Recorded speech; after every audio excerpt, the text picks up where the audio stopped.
Well, we're rolling. We're rolling? Yeah, we are. And I've tested the sound, but it sounds good. It looks good visually. As long as sound looks good, that's the most important thing. That's how you tell. That's how you can tell when it's working.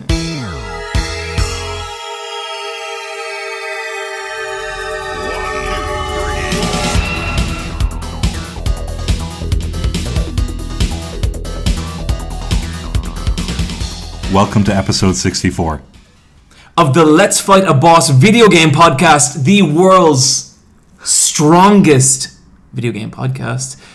Sitting with me today, because it's our special 64th episode, and as all real gamers know, 64 is an important number in the world of video games. So for one time only, I have brought on board two very special guests.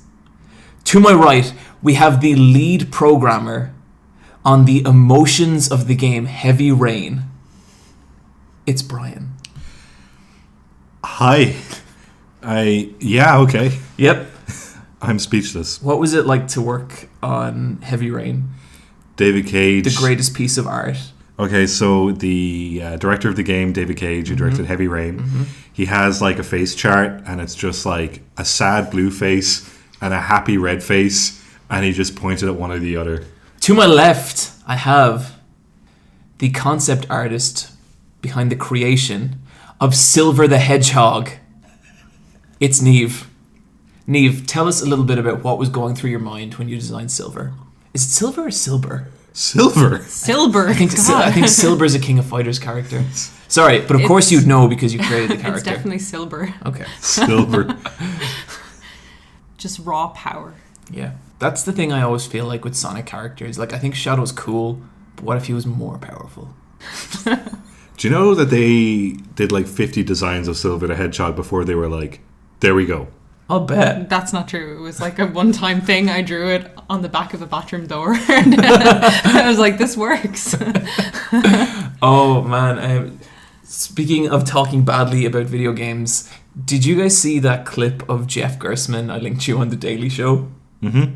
So I really like that clip because the host of The Daily Show has no idea what's going on because is it Daily Show or Good Morning America? It's one of those, yeah, and it takes place in 1999, and they're showing off the NFL game of that year on the Sega Dreamcast, and she's like, and now we have a new game. And it's like she doesn't know, but also you can tell she really just does not care. There's one part where she turns around and she asks Jeff Gerstmann, so how many moves does it have? And I thought that was... Did he give her an answer? 7. He was just like, well, it's different for every game. That's a very good answer. Yeah. I remember one time I was playing Super Mario, like just regular Super Mario. I think it was Super Mario World on the Super Nintendo, and that's a platforming game. But my uncle came in and said, "Are you winning?" Yes. And I was like, "Well, not yet. I haven't beaten the boss, but I guess I'm successfully clearing platforms."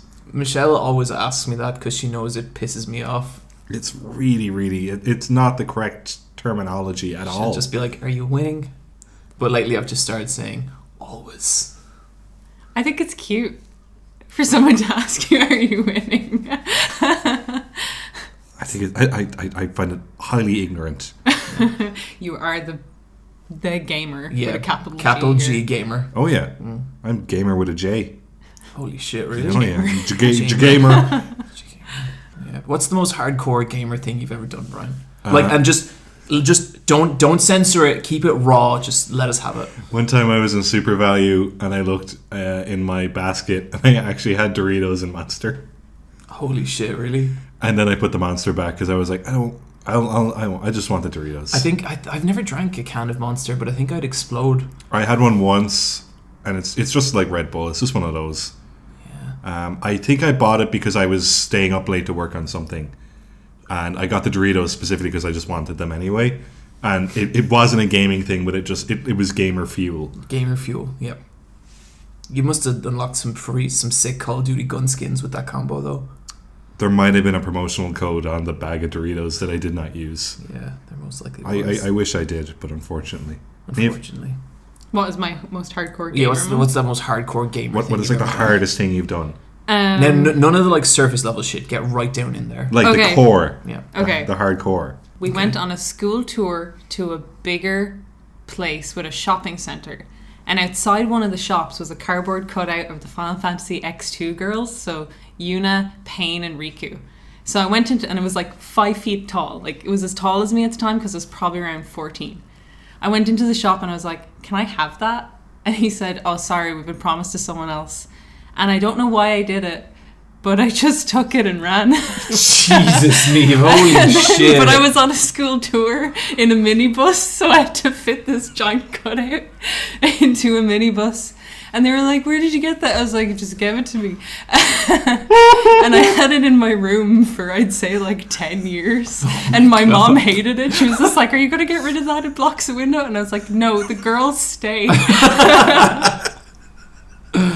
So that's probably my most hardcore, like... I also waited in line for that game to get free magnets, and there was no one else in line because it was in Burr. Not a big Final Fantasy X2 community in Burr. No, not really. So yeah, there you go. That's pretty hardcore. That's badass. Holy shit. John, are you hardcore? You know I'm hardcore. This is John, by the way. He's the other guy. Yeah, I host this podcast sometimes. Super Eye Patch Wolf, aka Josh. None of that's true. My most hardcore memory, I think, was when I used to play Tekken a lot in Dr. Quirky's, and it was when Tekken 5 came out, and I think that's my favorite version of Tekken. And you know the end boss of that, Jinpachi? Mm-hmm. He's like a fucking asshole. He's so hard to beat. And I was playing through it, and like I fought Jinpachi a bunch of times, and I was fighting him like, I think I fought him 3 times, and I finally beat him on the 3rd one. And then I heard like a bunch of clapping and shouting, and I turned around, there was like 20 people watching me, and I was like, holy shit, that was the happiest I've ever been, and everything since that has been miserable. It was about 18 years ago. Seems right. Mm-hmm. So there you go. Highlight of my life. Niamh, I'm going to take a shot in the dark here and ask you about Mindhunter. It's alright. It's alright. It's alright. It's fine, yeah. I was really like, the first episode, I was like, oh, John's right. I do love this. You know, it's because it's kind of like Unabomber. It's into the birth of an FBI field. Like, I don't know, it's cool. But it's so melodramatic with the characters, and it's so slow. Yeah. Because my problem with the first episode is like, I just didn't care about the main guy or his lame girlfriend. They were really boring. Yeah, he's kind of boring, but he's nice. Like, he's lovely. That's not... So. Yeah. Like, but this is it. Like, with Unabomber, there's the threat of the bomber all the time, so everything's on a clock. So you kind of have this... There's a tension. With this, they're just kind of literally developing a science. So they're not actively searching for someone right now, or at least they don't know they are. So it's just like there's no stakes to it. Yeah, and like I liked that stuff. It felt a little hokey. Yeah, I kind of see that. And I feel like if this is like, you know, the science behind psychopaths, that should feel good. You know, like that should be really interesting and gritty. And but the thing is, it's not. That was. It's true, like it wasn't gritty. Like people didn't believe that they're like criminals were criminals because they wanted something and they did something to get what they wanted. They didn't believe that people could just be like awful. Yeah. And like it's so frustrating to watch them to try and convince other people and just be like, look, we have all this data, we have all these people here, we should be talking to them. And like the bureaucracy is like stupid and annoying, and the red tape is so annoying. And that's interesting, but the character, like, it's also a bit dry, and then the characters are kind of dry. Like, I could take 4 episodes of that shit, but like 8, like, it seems a bit slow. But then there's a character who kind of makes it worth it. Dr. Wendy Carr, lesbian. Good character. Niamh is giddy and animated. Niamh has a crush. Oh no, she's so cool. She's such a good character. And in the thing, the guy's like, oh, I think I love Wendy Carr. She's so amazing. you're kind of like, yeah, what is about Wendy Carter? And it was just, she's just gay. She's just gay, that's it. Yeah, that's it. She was amazing. But she's just really smart, and like she's really developing a lot of she's putting structure on finding the science, but I don't know. Not as good as I thought it would be, but enjoyable. I feel like there's this kind of like, there's this like Netflix sheen on a lot of shows, and I feel like they aim to make like 7, 8 out of 10 shows, but never above that. Yeah. It's kind of like you feel like it's towing a line. Like, yeah, the writing's always like entertaining but safe. Yeah, and the shots even this, because I was like, David Fincher. I was like, this is going to look good. And it looks serviceably good. Yeah, I was so disappointed just because it was David Fincher. Yeah, like with Unabomber, I paused that and took so many screenshots of really nice, cool shots. Wow. And like, even if they were like just files, like Yeah. it was done cool, I have never had a desire to pause this. There's never been a shot in this that made me go, oh, this is really nice looking. Yeah. And it really sucks because like Zodiac, just given something that's kind of in the same vein. Yeah. Like it obviously has more money in it, but it was also shot nicely. Yeah. I don't know. I was like, oh, this could be done by anyone. It doesn't have to be David Fincher. Totally, yeah, I felt that way. Did either of you guys check out The Punisher? No. It's that. Like, it's pretty good. I didn't know they made it. I think Netflix did make it, yeah. Yeah. Or I didn't know there was a TV show of The Punisher. It's just out. But yeah, it's like, imagine Daredevil except like maybe kind of 20% grittier, and not with Daredevil, which makes it good. Hey!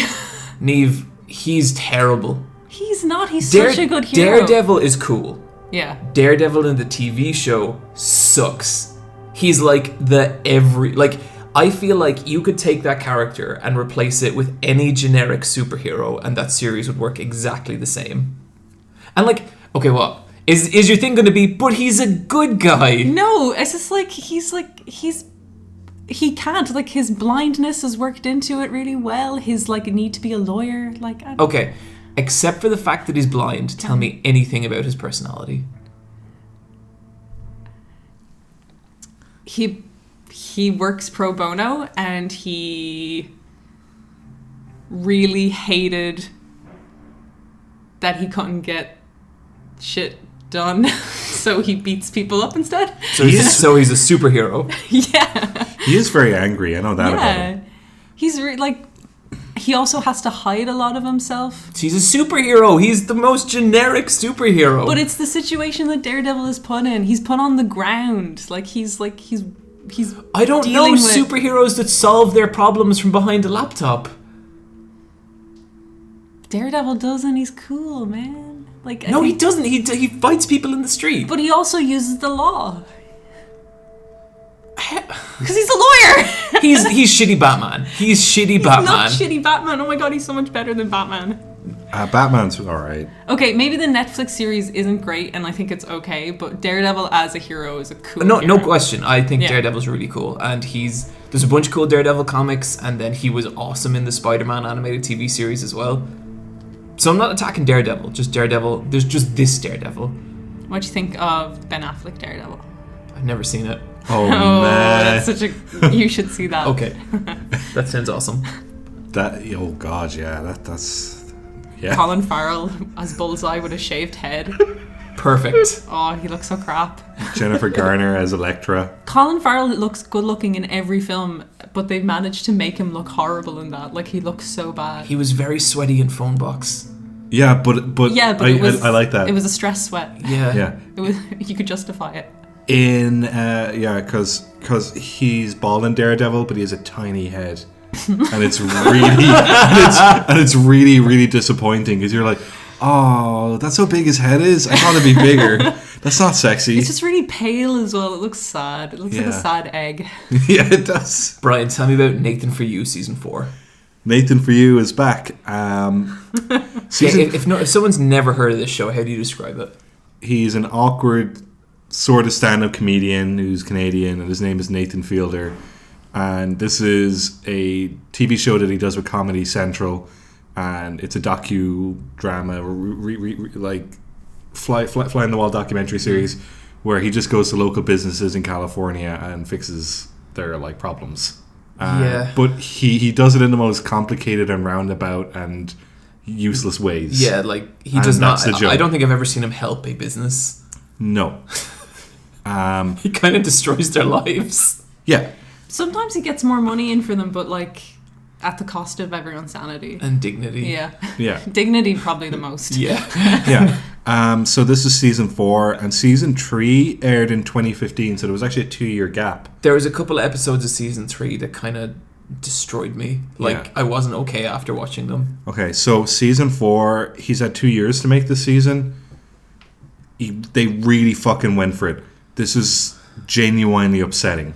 Okay, that's exciting, but I am so stressed at the thought that he's gone further than he did in season 3. So 2 kind of brief examples, because I don't want to spoil anything, but like two brief examples are, he marries another person without their knowledge. Oh my god, that's so fucked up. And like, he's married to this person. And this is a reality show. Yeah. No, like, this is real. And then the other one is a 1 hour and 30-minute documentary about him and the guy from season 2 who was a Bill Gates impersonator. Oh my god. Going to Arkansas to find his long-lost love who he hasn't seen in over 50 years. And there's some stuff in that where you're not sure if someone is being paid to do this or if this is real. Both. I don't know what the deal is with Nathan's personal life, but it's fucking weird. I don't know how, because he does, like, he's a character in that. Like, he kind of plays a character. Kind of, but I don't know how, like, maybe, like, I could believe he would be like that in real life. There are photos of him from a couple of years ago, well, like 15 years ago. So I got sent a bunch of photos of Nathan Fielder from 2003, and he looks exactly the same and as awkward. I highly recommend season 4. It's a fascinating show, and like he is kind of a genius. Oh yeah. But like in a society that is not ours, like he does not interpret the rules of reality like we do. He'll spot market trends and he'll make a business plan based on those trends, but like always with a horrible spin on it. Yeah, and like he's had several of his ideas go completely viral and get like millions of views. Oh, you know, he's worth a lot of money. Yeah. I actually, just real quick, there's another episode where it's him on Jimmy Kimmel telling a story. And in the Jimmy Kimmel interview, he's very kind of relaxed and he has a nice disposition. But then he explains the backstory to all of it, and it's just the most sociopathic, fucked up thing ever. Oh, God. I can't wait to watch it. I love Nathan For You so much. Yeah. Oh, my God. Yeah. I watched Jim and Andy.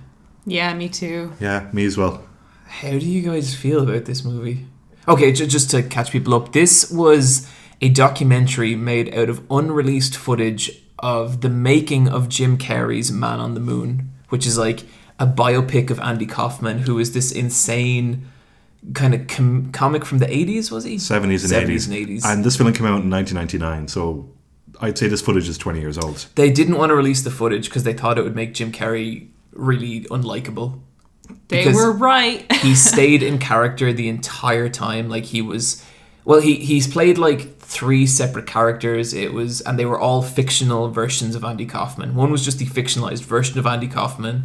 One was the foreign man, and one was Tony Clifton. Clifton. Yeah. What were your feelings of Jim Carrey before you went into this? I had seen footage of him this year already, where I kind of knew he was leaning into it. And he's been very open about his depression this year. I think he's just, and his girlfriend, I'm not sure if he was his wife or if it was a long-term girlfriend, but she died 2 years ago from mix-ups with her, but also mix-ups with her medicine potentially, and he was heavily involved in that. When I was little, I loved Jim Carrey. Like he was like my favorite actor. And then, like, I didn't see anything for a while. I saw some, like... Michelle was a huge fan of him as well, and she showed me, like, some interview clips of him this year, just being really, like, kind of horrible and condescending to people. And that made him go down, in my opinion, a lot. And I would say this film did not help that. Yeah, like... Jim Carrey is a hero of mine. Like, Yeah. 3 people, like celebrities, I'd say, that I think have affected just my life. Jim Carrey was one of them, because I just loved his films, and I loved how he did talk about depression and mental illness a lot. But I guess I never knew anything about him. So, like, what you were saying about Michelle, I've started seeing these interviews as well, where he comes across as a condescending asshole, and then this film was just, what an entitled dick. Yeah. I get the feeling with Jim Carrey is that his story is still being told.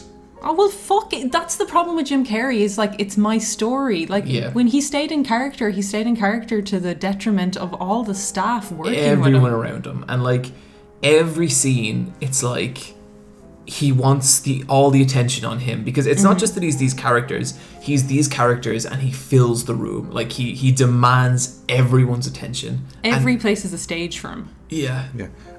Do you guys know anything about Andy Kaufman? I did research on him after this movie. So he was Eric Andre in the 70s and 80s. Yeah. Like, he was anti-comedy, and like the joke was he'd go up and do stand-up, but he'd just read pages from a book.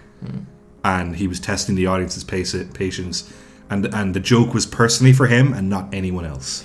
So I had heard of Andy Kaufman through wrestling, and what I'd heard was that he would pretend to wrestle women. So he'd have women planted in the crowd, and then he'd, like, get the plants to come up and he'd wrestle them. That's not true. He would actually wrestle women. Yeah. Okay. He'd call himself the world intergender champion, and he'd challenge women in the crowd to beat him. Yeah. And he wrestled 400 matches. And that's how he met his girlfriend. It's weird. It's how he met several girlfriends. Yeah. But he has 2 characters that he played. One is called Foreign Man, who was called Latka in a sitcom called Taxi. Yeah. That also starred Danny DeVito and Christopher Lloyd, who played Doc Brown in Back to the Future. And it was co-developed by one of the creators of The Simpsons. Yeah. And so this was a character because he was also on Saturday Night Live, and he was like a super well-known comedian for playing this specific character that he hated doing. And so he was asked to play this character, but he was also he also made a rule that he could also play a lounge singer called Tony Clifton. But the way he spoke about Tony was that he was a separate person. He had a separate dressing room, and that Tony and Andy were never in the same room, but they did talk of each other.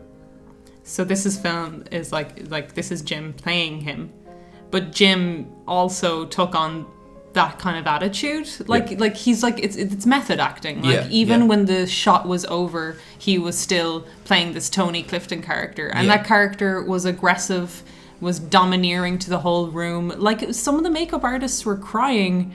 People were like, please don't bring Tony back.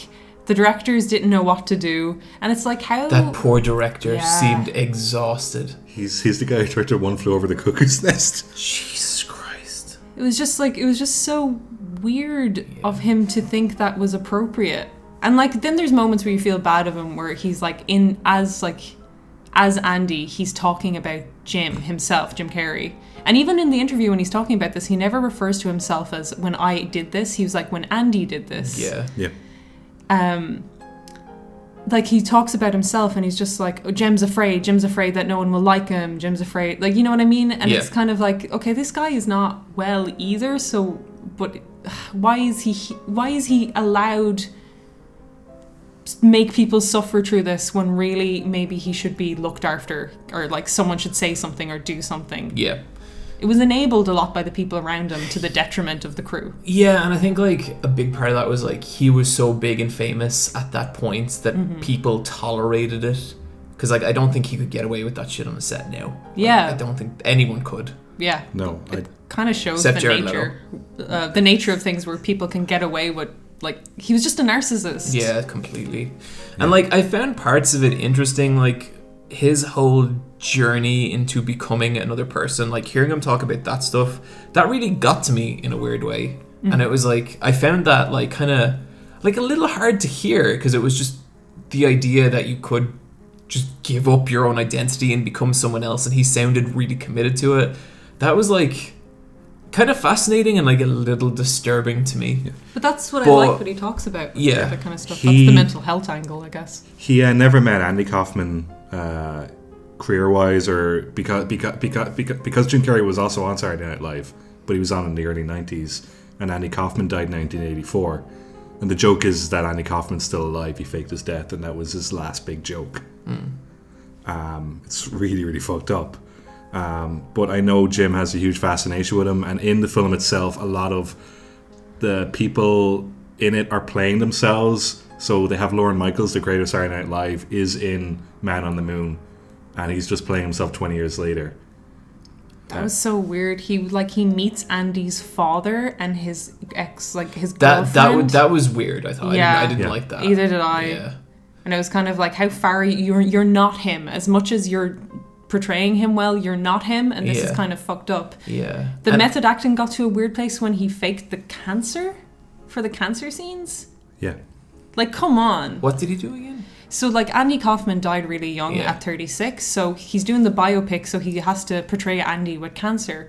So he's kind of portrayed Andy outside of the world as well, like outside of the filming.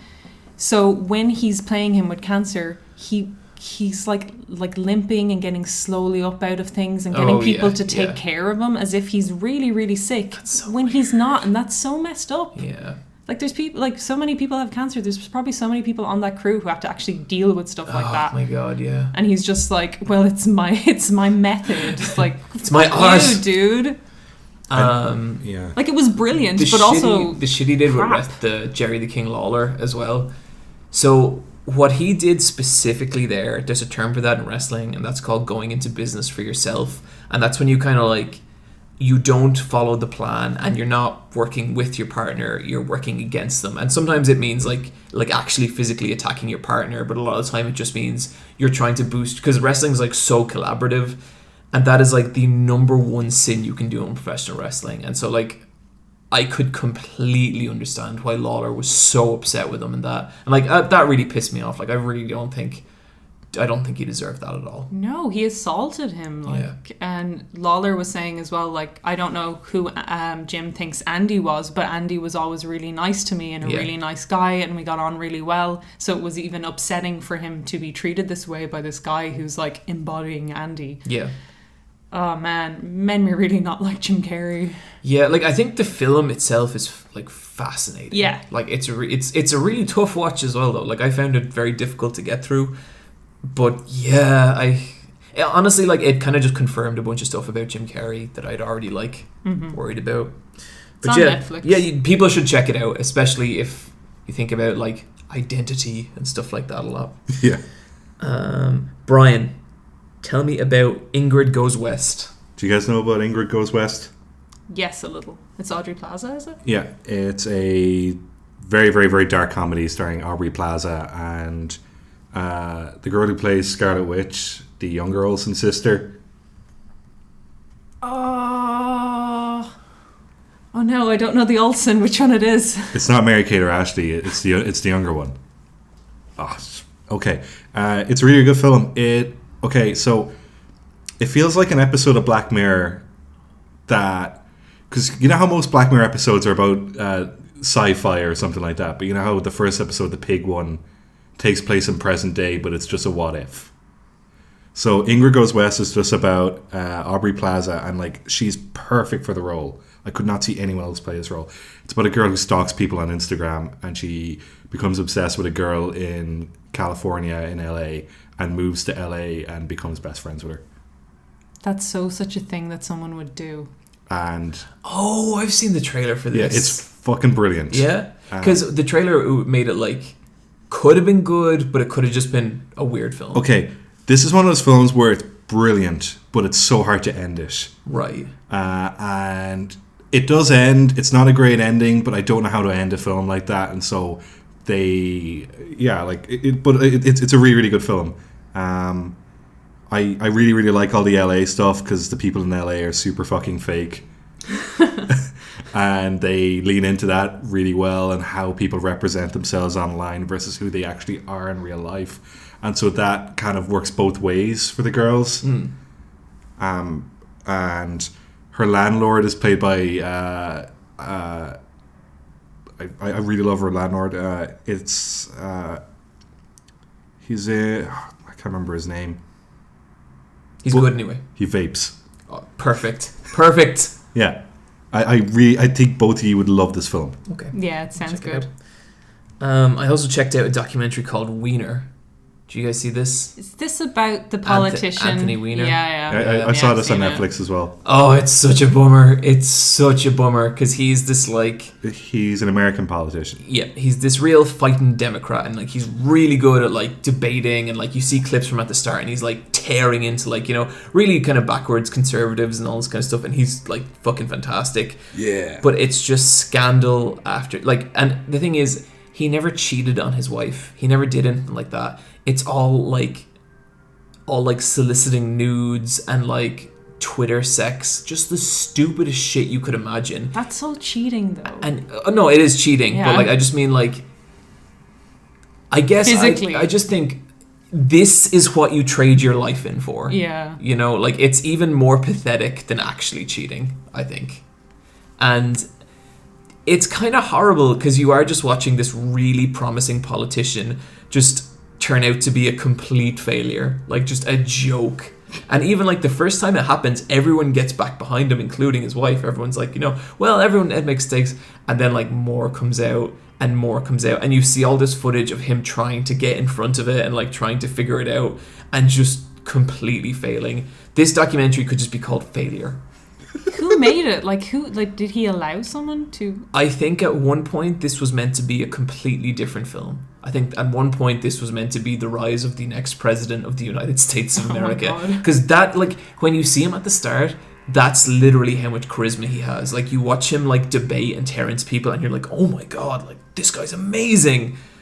It's such a bummer. It's a good watch, though. It's on Netflix as well. Niamh, we're really plugging Netflix. Yeah. Shot in the Dark. Shot in the Dark is my favourite new reality TV show. It's about stringers working in LA. They're the people who drive around at night and look for accidents, wait for accidents to happen, film it, and sell the footage to 24-hour news stations. It's Nightcrawler in real life. Yeah, it's like...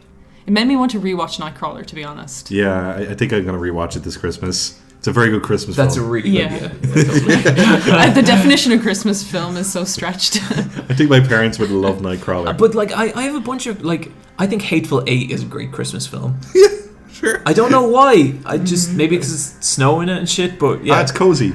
Dark, cozy films. I also watched this, Niamh. Yeah. Me too. I watched the first episode. Fucking hell, that is intense. It's so weirdly... It's beautiful. Like, just fascinating. Yeah. Like, what they do. Yeah. At the start of it, I was like, I don't know if I'd watch a series of this. Then the cliffhanger at the end of the first episode, that was fucked up. It's like so weird for reality TV though as well, because there's a very strong narrative going through it. Yeah. Like, and it continues. Like, there's a lot of... So and it's about this isn't three the kind guys. of stuff you could fake. Yeah, it's about 3 individual guys, and they're running 3 different size companies as stringers. The first guy is like this family business dude. He's from the UK. There's 3 brothers who are doing it. One of them is his twin. The next dude is a guy from On Scene TV, and he's this young up and coming guy with this big fleet, like about 25 drivers working for them, so everyone's finding it hard to compete. And then the other guy is kind of a veteran, like a crazy veteran. He set up the last place and moved on to create his new place, and he will climb over fences, he'll get into people's houses, he'll do anything to get the shot, but he's also a bit underhanded. Like, he'll package deals. Like, it's just, they all have, what they do is kind of a bit morally fucked up. Yeah, it is. Because there's the part that got me is like the end of episode 1, where a guy, he sees a car stalled on the highway, but its lights are gone, which means someone's going to crash into it. And he knows this is going to happen, and he just sits there with his camera. Mm-hmm. And that was like one of the most nihilistic things I've ever seen. And like, a car does crash into it, like really horrifically, and he films it, and that's like the cliffhanger at the end of episode 1, like what's going to happen then. Mm-hmm. But And it's weird, they'll be running to a scene and he's just like, oh, I hope that someone doesn't die tonight. And he's just like, but I get paid more money.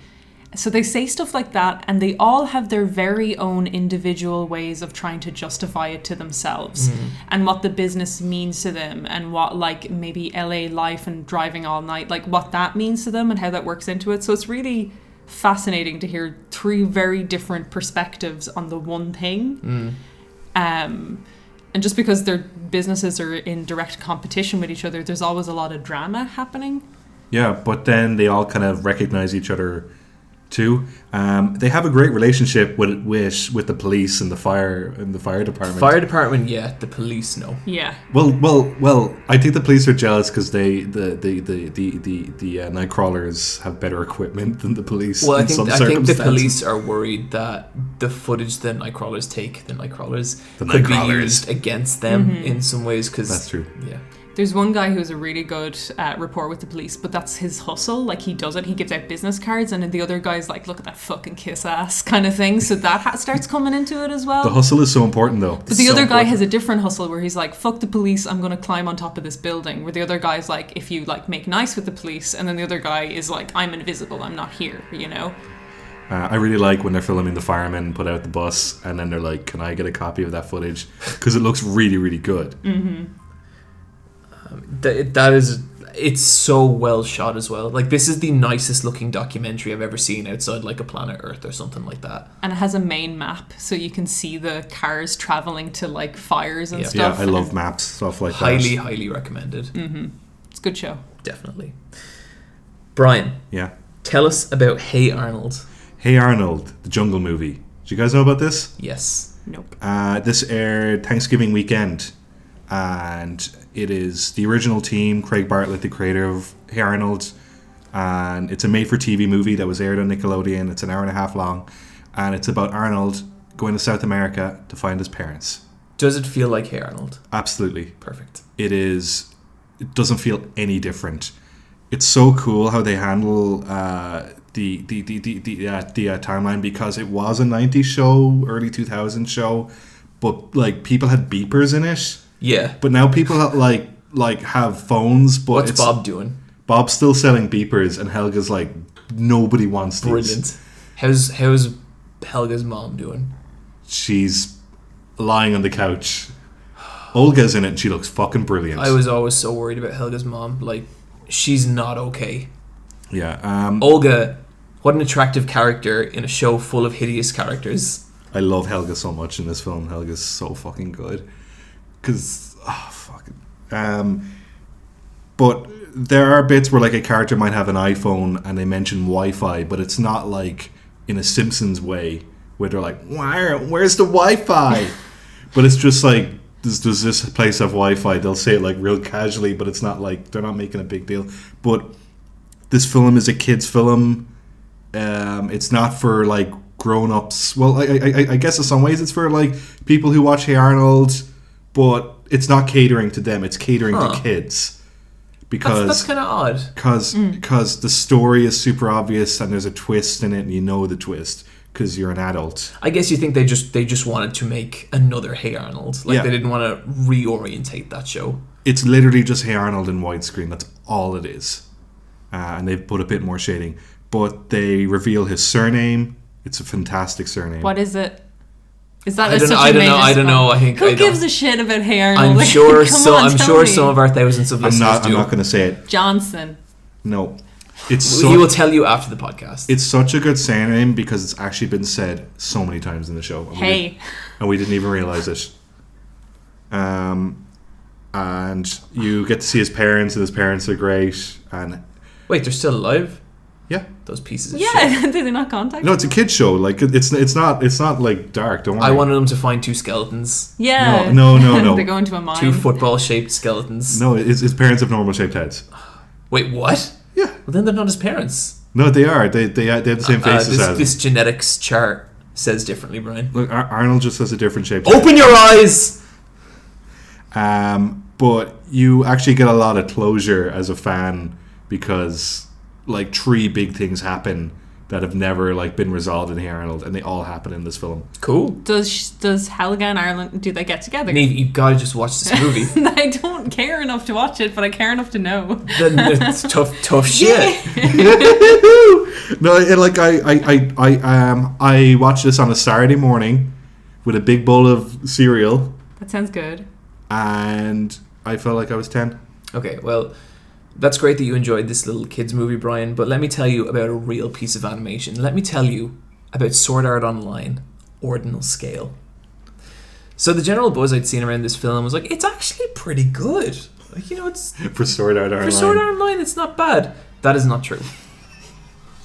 That is not true. Is it as bad? No, it's just... It's disappointing, and I don't mean disappointing in like, I was disappointed because it was actually okay. I mean, it's disappointing in that, like, I think one thing season 1 of Sword Art Online does is that it looks nice. It's a nice looking show.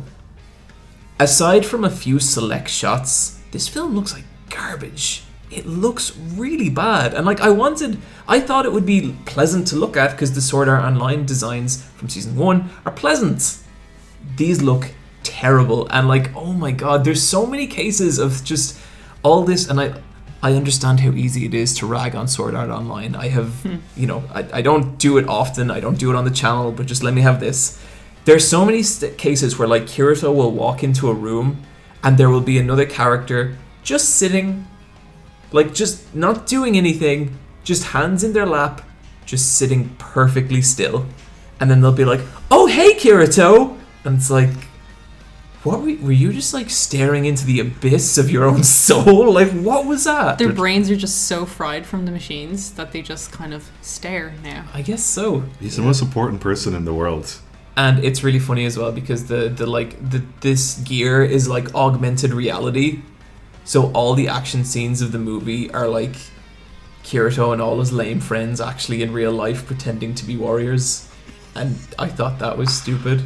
Can they still do cool flips and shit? Like, how far do they go with that? They can still do cool flips and shit. And I don't know how that was happening in real life. Maybe it's a thing where they use their imagination. It's like, I jump and I flip. They're saying that and like a projected animation. And before, I'm sure there's some justification for it, but just before anyone does that, please stop typing in the comments. I don't care. There is nothing that could make me care. Do characters get hit by buses or anything? No, that'd be so That'd be so fucking funny. So good. If they're like, what got her? And they're like, take off the fucking goggles. There was a bus on the road. Okay, but I want to talk about a few things I liked in this movie. Leafa was in it, and she's my favorite girl in Sword Art Online. Like, I might never think about her again, but she's my favorite character in that show. Does she have any role or? No. Oh, she just shows up. There's a new girl in it who's kind of lame, but there's a bit where she kisses Asuna, and that's cool. And then there's a really nice shot of Asuna like flicking her hair. That's it.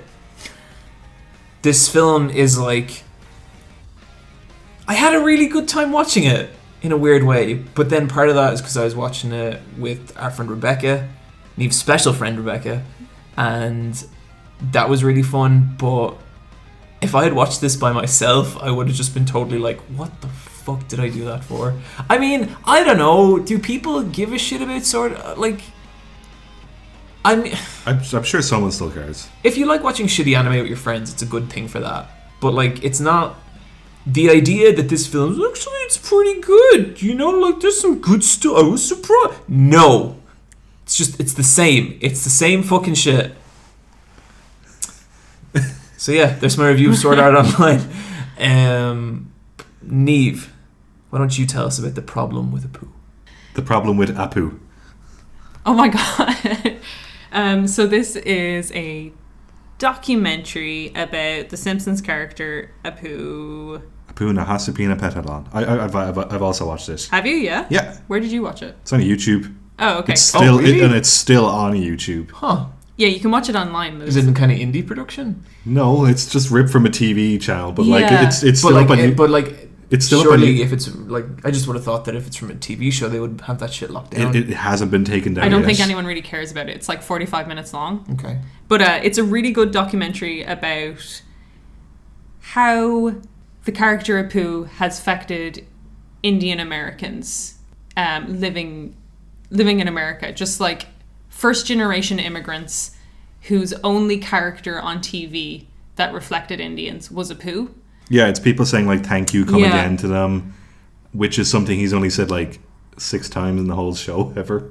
Really? He doesn't. It's his catchphrase, but he doesn't actually say it that much. Mm-hmm. But it's so ingrained in pop culture. I guess it is like the punchline for several of his most infamous jokes. Yeah. Yeah. So it's like a comedian who's doing the documentary. His name is Hari Kondabolu, and like this has been an axe he's had to grind for a long time. A lot of his stand-up is about the character Apu and the effect it had on him growing up and his family. So he goes around and he talks to other Indian comics in the industry. So he talks to the guy who played Kumar and Harold and Kumar. Yeah. And he talks to Tom Haverford from Parks and Rec. Yeah. What's his name? Aziz Ansari. Yeah. And just what their relationship was with Apu, and like he was like, I could watch The Simpsons and get over Apu, and the other guy was like, I fucking hated The Simpsons because this character has followed me my entire life. Like just even getting casting calls, they're asked to do like the Apu voice. Imagine that, Jesus. And they all have American accents, but they have to put on like the funny Indian accents. Yeah. Like they're just like, no, do the voice kind of thing when they go to casting calls. Jesus. So Harry's like goal with this was to get an interview with Hank Azaria and just talk to him about why he chose the voice, because there's different reasons he's given. How does he feel about it now? Does he know? Yeah, it shows a Peter Sellers film where he's like doing brownface, I guess, as an Indian man, but he's doing the Indian voice. And that seems to be kind of the main source of it. But that film came out in the 60s or 70s. Mm-hmm. But I guess Apu was introduced in The Simpsons in maybe 91, 92. And it kind of feels unresolved at the end. Yeah, because Hank Azaria won't do the interview, which is really disappointing. Yeah, that is.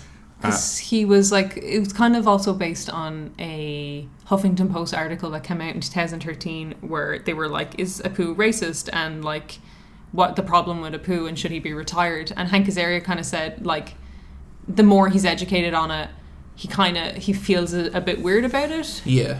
But then in 2016 he gave an address to a college graduating year all in the voice of Apu. So it's like, he could have done Mo, he could have done any other character. And like, it's obviously not hateful, but it is ignorance. And it's willfully ignorant because there's people reaching out to him being like, hey, we want to educate you on this and talk to you about this. But he's like, his email was like, I don't want to be portrayed in a certain way. And Harry at the end was like, well, isn't it nice that he gets to choose how he's portrayed? And yeah, that's very good. Yeah. So it was it wasn't a very good ending, but I guess, it isn't a very good thing. This is the kind of thing where I could totally see people like, it doesn't matter, like whatever. But like with that kind of stuff, I always feel like, I think it's weird when like say an Indian person's like, I have a problem when Indian people are represented like this, and then someone's like, well, it shouldn't matter, but they're not Indian. Because, like, who knows about, like, how it feels to be Indian and what it's like to face a stereotype like that? Fucking Indian people, Like, it's ridiculous to be like, this shouldn't matter. Yeah, there's, like, over 1 billion Indian people in the world. It's ridiculous. It's very strange because Simpsons is nearly 30 years old and Apu is a long-term character. And I really like Apu. He's got I love Apu, yeah. He's got some of the best episodes.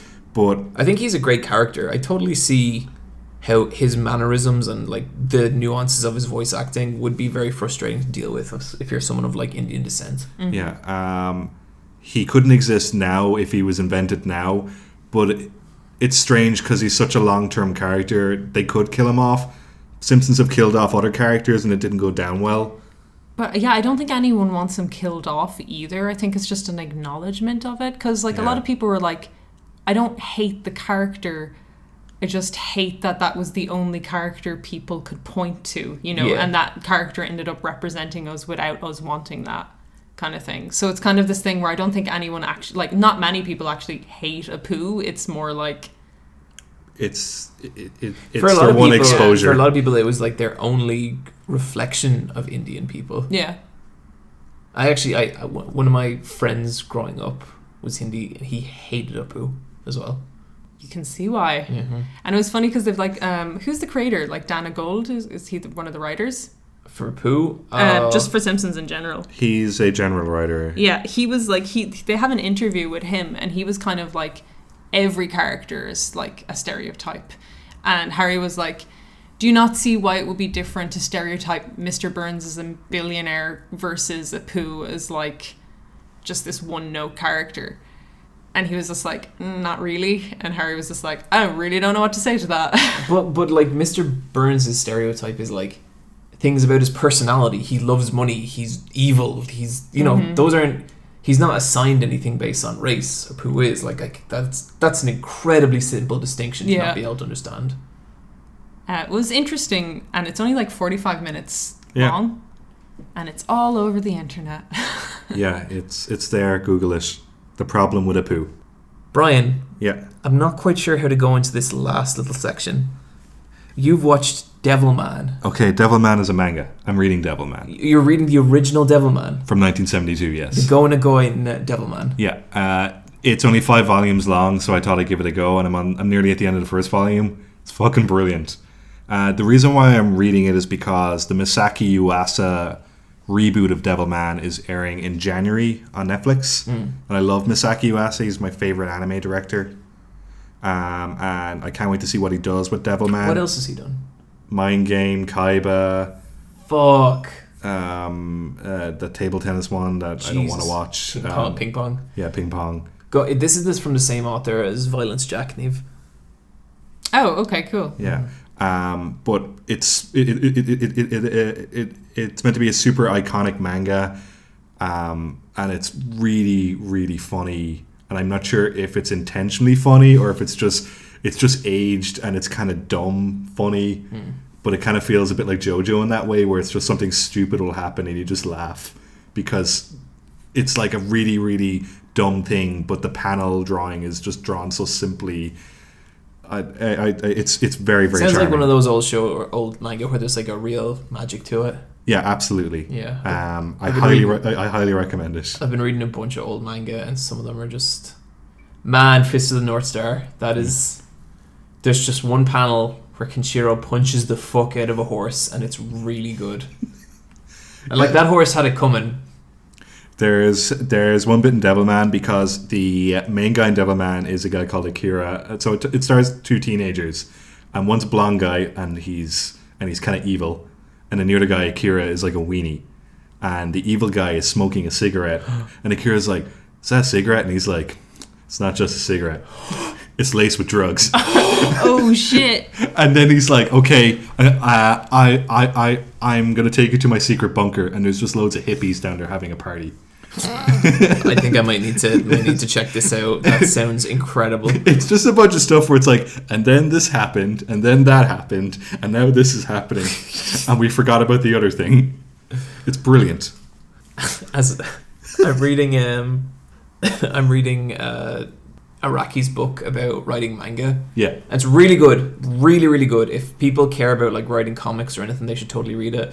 But it's really funny because Araki keeps making all these really great points about writing and structure and all this kind of stuff, but he gets so much wrong about his own manga. There's a bit at the start, and I swear to God, he's like, "See, I had to kill Jonathan because that's the only way I could imbue his son with such power. Joseph Joestar." And it's like, that's not right, Araki. I don't think he cares. Oh, definitely not. But I just thought it was really funny to hear like an odd, because if it was anyone else, you know, you could just be you could nearly be condescending about it and be like, well, actually, you know, Joseph wasn't Jonathan's son, it's his grandson. But like, oh shit, this guy wrote it. Yeah. Like, I can't correct him on it. Anyway, let's move into our strategy talk.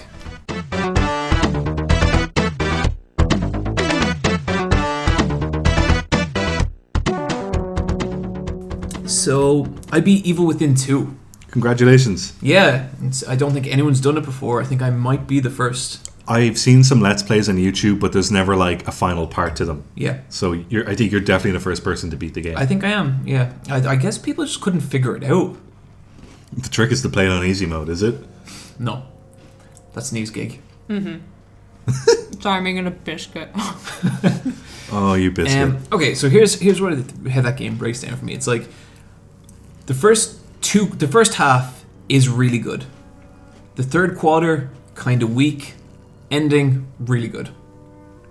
Have you beaten it yet, Niamh? I'm in the weak third thing. Yeah. There's like 3 bad guys in that game.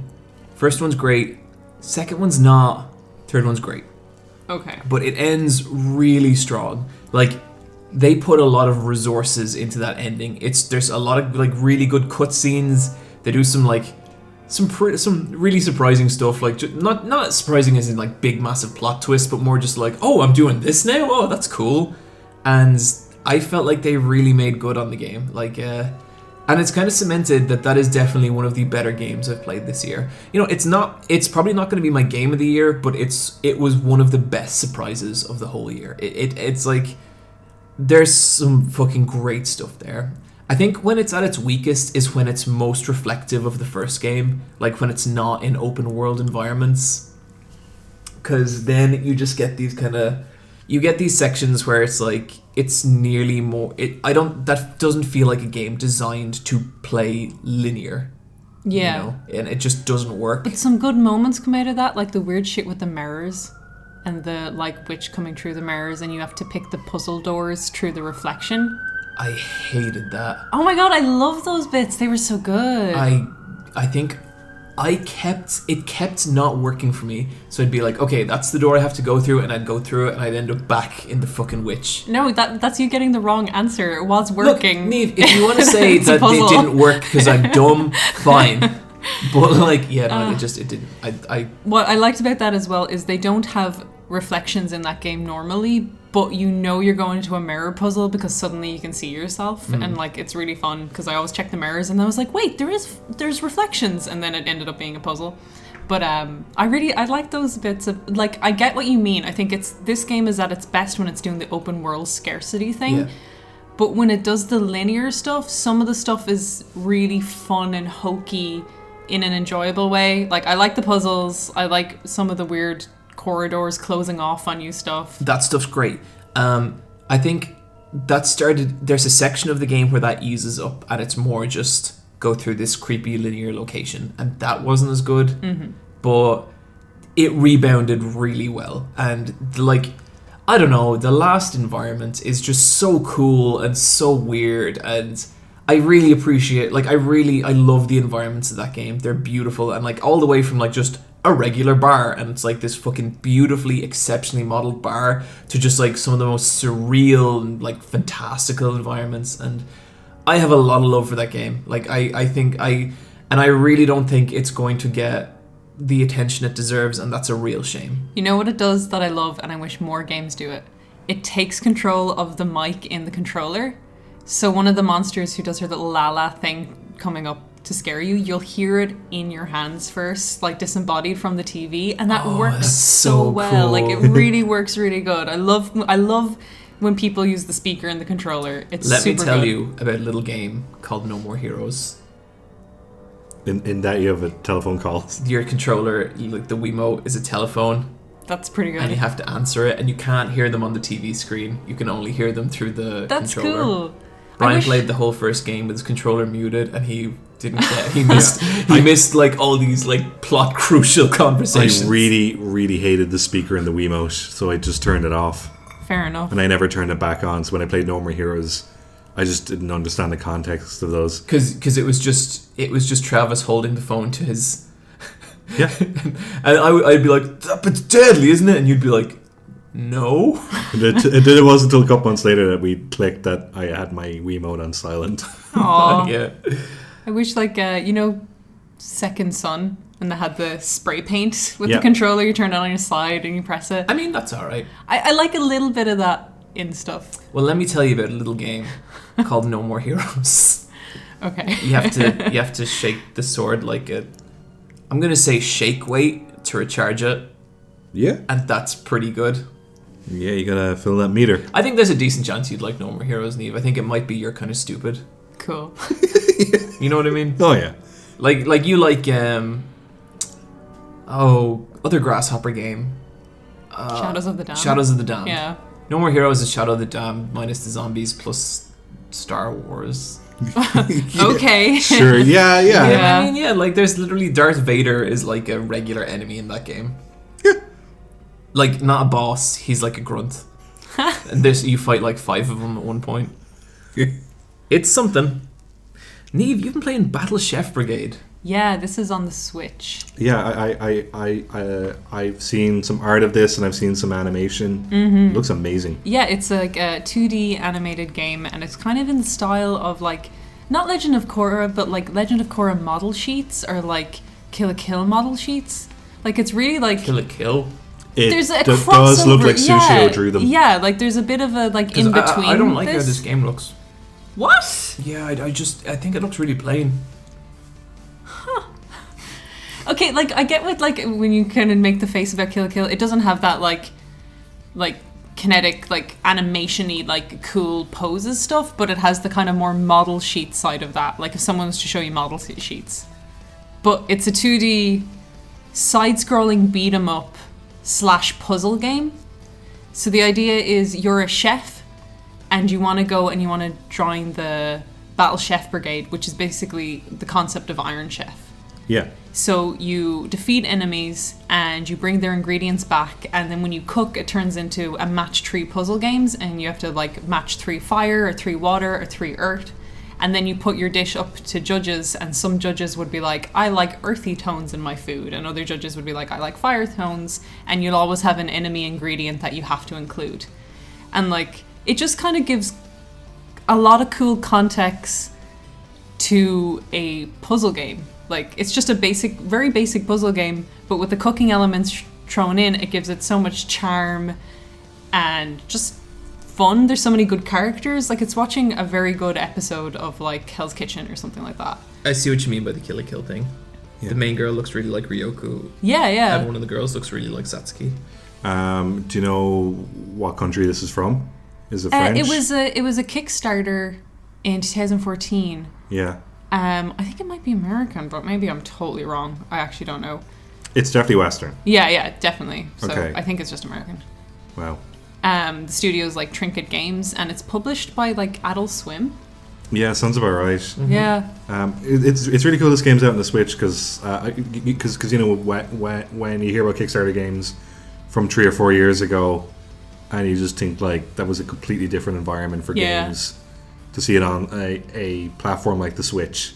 It's cool as well, like, because on their original Kickstarter campaign, it's like console, and they're like, we don't know if we'll be able to bring it to like the PS4 or the Xbox, and we just want to focus on making a good game and get it out for the PC. But like the Switch port is perfect. Like I've run into no issues with it, and it just seems like it's just a good game for the Switch, like because it's a puzzle game. So the portability of it is really good. There's a kind of subtextual lesbian character in it called Torin, who's kind of like an orc, and she trains you how to fight, so I love her. And that's all the boxes right there. Yeah. There's just really, really cool, fun characters, and I'm enjoying being in that world, and the cooking sentiment on top is cute. That sounds deadly. I've seen a lot of positive buzz about the game. Like it definitely seems like it's won over a lot of people, which is good. Like you always like to hear smaller games like that, like taking it. Yeah, and like it's only €20, so it's like it's not a steep buy-in. No, that sounds cool. Bryan, yeah, why don't you tell us about another cool game? Horizon Zero Dawn. Horizon Zero Dawn. Okay, I got this in the Black Friday sales for €25, which is really good. It's a good deal because the game's only been out about 6 months, 7 months. This is the second best-selling game on the PS4. What? It sold in 7 months. It sold 3.5 million. Copies. That's fucking excellent to hear. Like, 3.5 I'm really million, glad that an original IP starring a lady can sell that much. That's fucking fantastic. The best-selling game is Uncharted 4 at nearly 9 million copies. What? And then all the other best-selling games are around 2 million. So like Knack 1 has sold 2 million copies. So is Bloodborne. That's cheating though, because it was a launch title. It was a launch title. So is Bloodborne. So is Infamous Second Son. Oh my god, if Knack has sold as much as Bloodborne, I might fucking hang No, myself. it's true. It sold more. Oh, It sold like a couple 100,000 more. that kill me. Just what is art? What is life? What is even the point? All right, so I played. No. Okay, go on. I'm sorry. I've played 6 hours of Horizon Zero Dawn, and I'm not. You love it. I'm not liking it yet. But in the Facebook messages, you sounded so into it. Yeah. Yeah, I really, really want to like it. I think the story and setting is amazing, but I'm not impressed with the quality of the game. Okay, so just like the polish on it. Yeah, it doesn't feel like a AAA game. It looks less than Phantom Pain or Second Son, which are kind of earlier PS4 games. It feels like a very good 360 game. I didn't think it looked bad from the clip you sent. Like, I thought the animation was real janky, and I thought that guy's voice acting was sort of terrible. That's every NPC in the game. Ooh.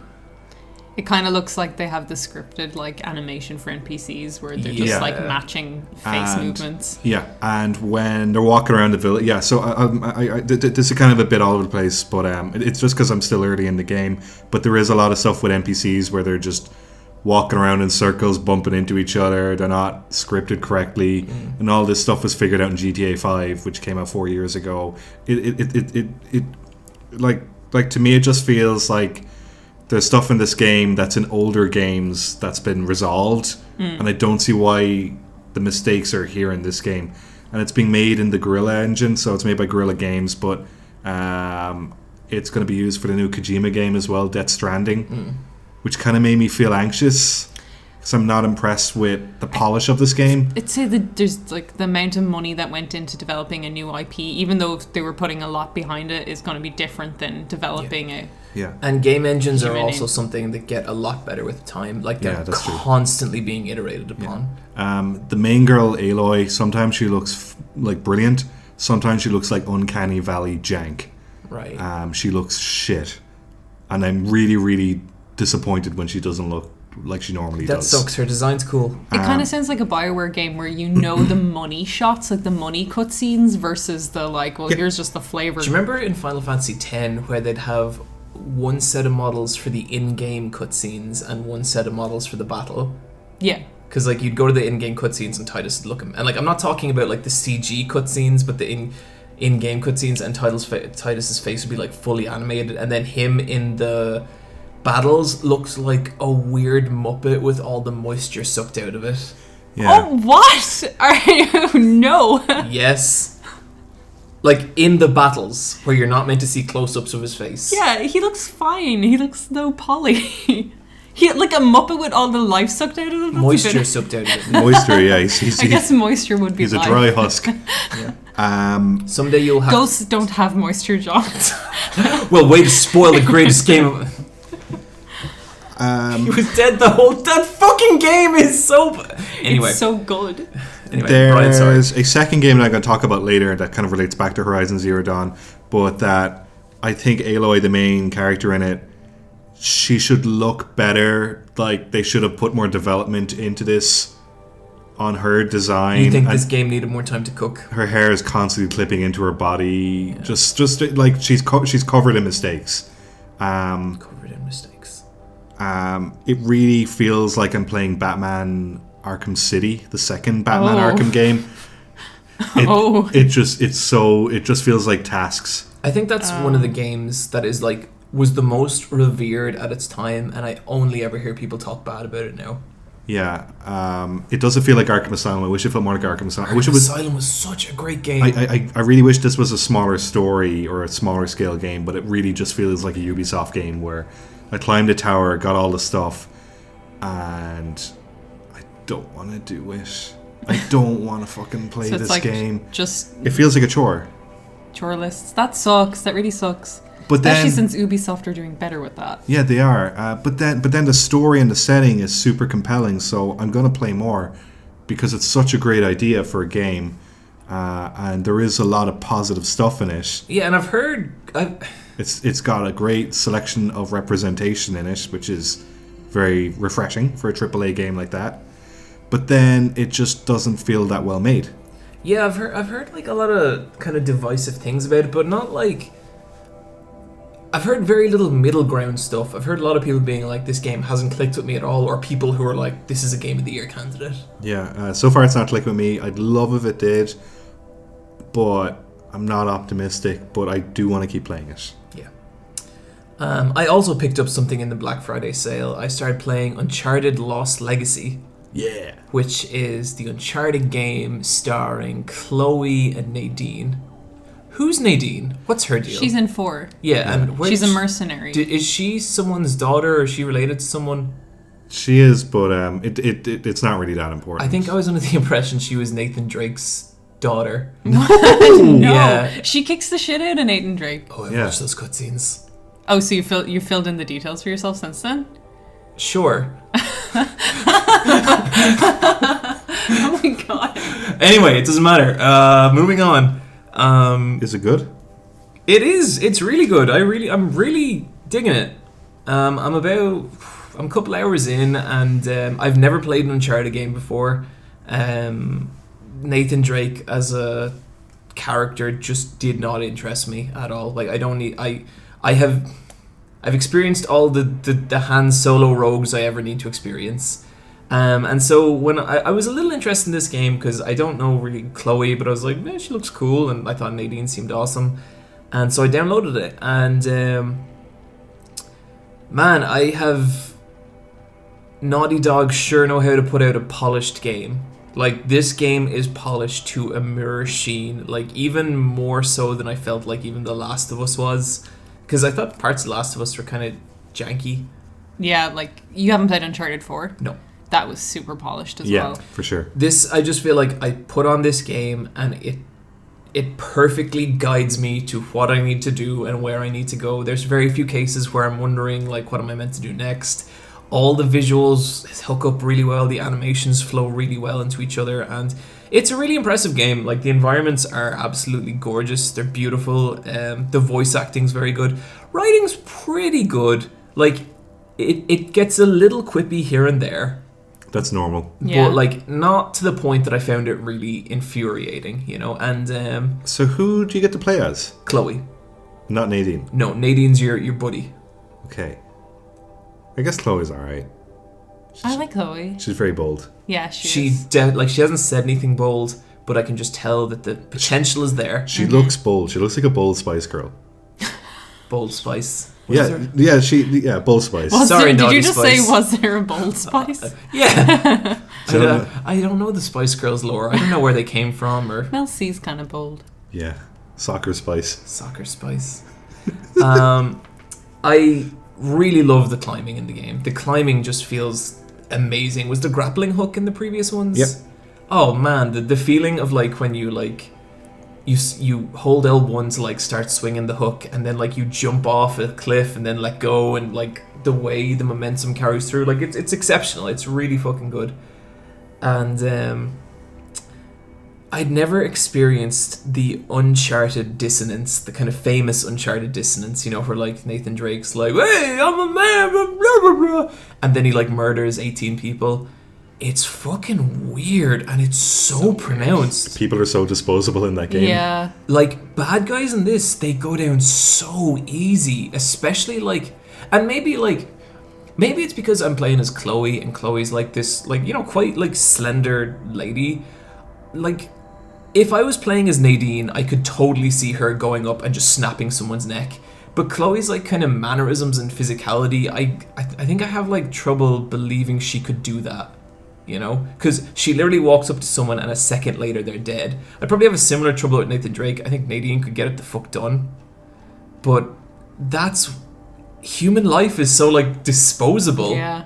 And it's weird because sometimes you stealth kill people and sometimes you don't kill them. Sometimes, like, one of the animations is she literally just kicks someone in the balls and they're down. But there's no distinction between when you just knock someone out and when you kill them. Mm-hmm. And that feels really strange to me. They are kind of just like films that you're playing through, and you're not meant to think about that aspect. But then, like, with Uncharted 4, what was really funny about him killing everything was the whole conceit was it's just one last job and then I'm out and I'm going to be a family man. But he's just like murdering consistently. That is funny. I think I could probably buy into that. But with this, it's just like Nadine and Chloe. It's like, I think we should get some wine later. And then just, I'm going to break this man's neck in like and like, they break the neck so quickly. Like, I think back to Solid Snake, like taking a good like 10 seconds to crack someone's neck in Metal Gear Solid 1. And like, Chloe's just like she just gets them in a headlock and she moves 90 degrees and their neck snapped. She's just that good. Yeah. It's really weird and jarring because I think I think when because these games are trying to emulate like Indiana Jones, right? I remember one of my favorite bits in Indiana Jones is when he just gets into like a fist fight with this Nazi for like 5 minutes. Oh, the bit with the plane. And they're just fucking punching each other and like I liked that because Indiana Jones is just a guy, just a dude. And I think I'd like this game better if the encounters were against like way less troops but felt a lot more like I'd love to get in a fist fight like playing as Chloe and being like, fuck, now I have to beat up this guy and like that to be kind of hard, I think that'd be really fun. But no, she's the most ruthless killer I've ever seen. It's like, I think maybe these games would be best served as something like a Life is Strange nearly, where the focus isn't killing. Well, not Life is Strange, but like they can work the gameplay into other elements. I like the stealth. The stealth's fun, and I love the climbing, and I love the combination of the stealth and the climbing. The shooting and direct combat is where it falls apart for me a bit. That said, I'm really having a good time with this game. It's such a good switch off and play game, and the level of polish does go a long way. I think like in the last episode I did talk shit about Naughty Dog and how much pressure they put on their employees to make this kind of stuff, and I think that stands. Like I wouldn't take any of that back at all. It is nice to see a game this polished, but I don't think it excuses that either. And I also beat Mario Odyssey. There you go. There I go. It's done. I'm pretty cold on this game. Yep. It sucks, and like it's a good game. It's really well made, but nothing about this series got me past a 6 out of 10 on the excitement scale. Yeah, it all just felt like a steady flow of this is cool. Like, I'm glad people are having such a good time with it, but even the ending, like, I thought the ending was cool. Like, yeah, it was a fun ending. There's some nice little twist there that was definitely going to happen. But yeah, it's an enjoyable game. I am completely dispassionate about it. And I know people are going to say like, oh, but it gets really good after this point. I've been playing it for like 8 to 10 hours. I'm not going to turn around on it now. Like, if I started enjoying it twice as much as I'm enjoying it, that would still be a little less than I've enjoyed other games this year. Where would you rank it in the 5 main 3D platformer Mario games? Or the 5 or 6? Ahead of Super Mario. Is Mario Odyssey better than Mario Sunshine? I think it's a better game. I think I had a better time with Mario Sunshine. Like, Mario Sunshine's janky and stupid and weird. Which one would you take to a desert island? Probably Mario Sunshine. Like, this game... Really? I'd just say Mario 64. No, you can only pick between Sunshine and Odyssey. Oh shit! I'd bring Odyssey. Yeah. Yeah, it's got it a little bit more. Yeah, and like, I'm really not saying it's a bad game at all. It has not done anything for me. And like, I saw there was someone in the comments, you will remain unnamed, but you're like, you guys hate popular stuff. That's not true at all. Like, I just talked about how much I liked an Uncharted game. Fucking. We all love Star Wars. We all love Star Wars. Sure. 2 people on the podcast love Star Wars. And like, you're not meant to love Star Wars because everyone loves Star Wars, but we love Star Wars. It's just how it is. Yeah, I'm a little cooler than that, definitely. I do actually really like Star Wars. I love Mario games. I love Mario games. Like, this is a great game. It's not a great Mario game. And like, a lot of people would disagree with us on that, and I get that. Like, I see the love that's out there for this game, But yeah, just What would have made it better? More levels, more variety. I think More secret stuff in it? Oh yeah, for sure. Because there are secrets in it, but they're not. There's very few of them. I'd love more set pieces. I just love more variety between different levels that feel like a standalone story. I'd love if there was more of a narrative in each of the worlds that you visit. There is a bit of a narrative, but I'd love to just see you making a lot more changes there. for me, I think fundamentally, there's just the core design of this game isn't for me. Like The cappy stuff, like... I'm not really that into the cappy stuff, but even just the constant steady flow of reward, it's just not how I operate. Like it's... Yeah, you like pain. I do like pain, but I like big risk, big reward. Like even in fighting games, I love characters who hit really slow and heavy, but when they hit, they really hit. And this is the complete opposite of that kind of ethos. This is just constant, like little bits of reinforcements, and that was where I ended up cooling off on Breath of the Wild. But I felt like Breath of the Wild also had all these moments where I was like, holy fucking shit, like I just could not believe it. And this has none of them for me. Yeah.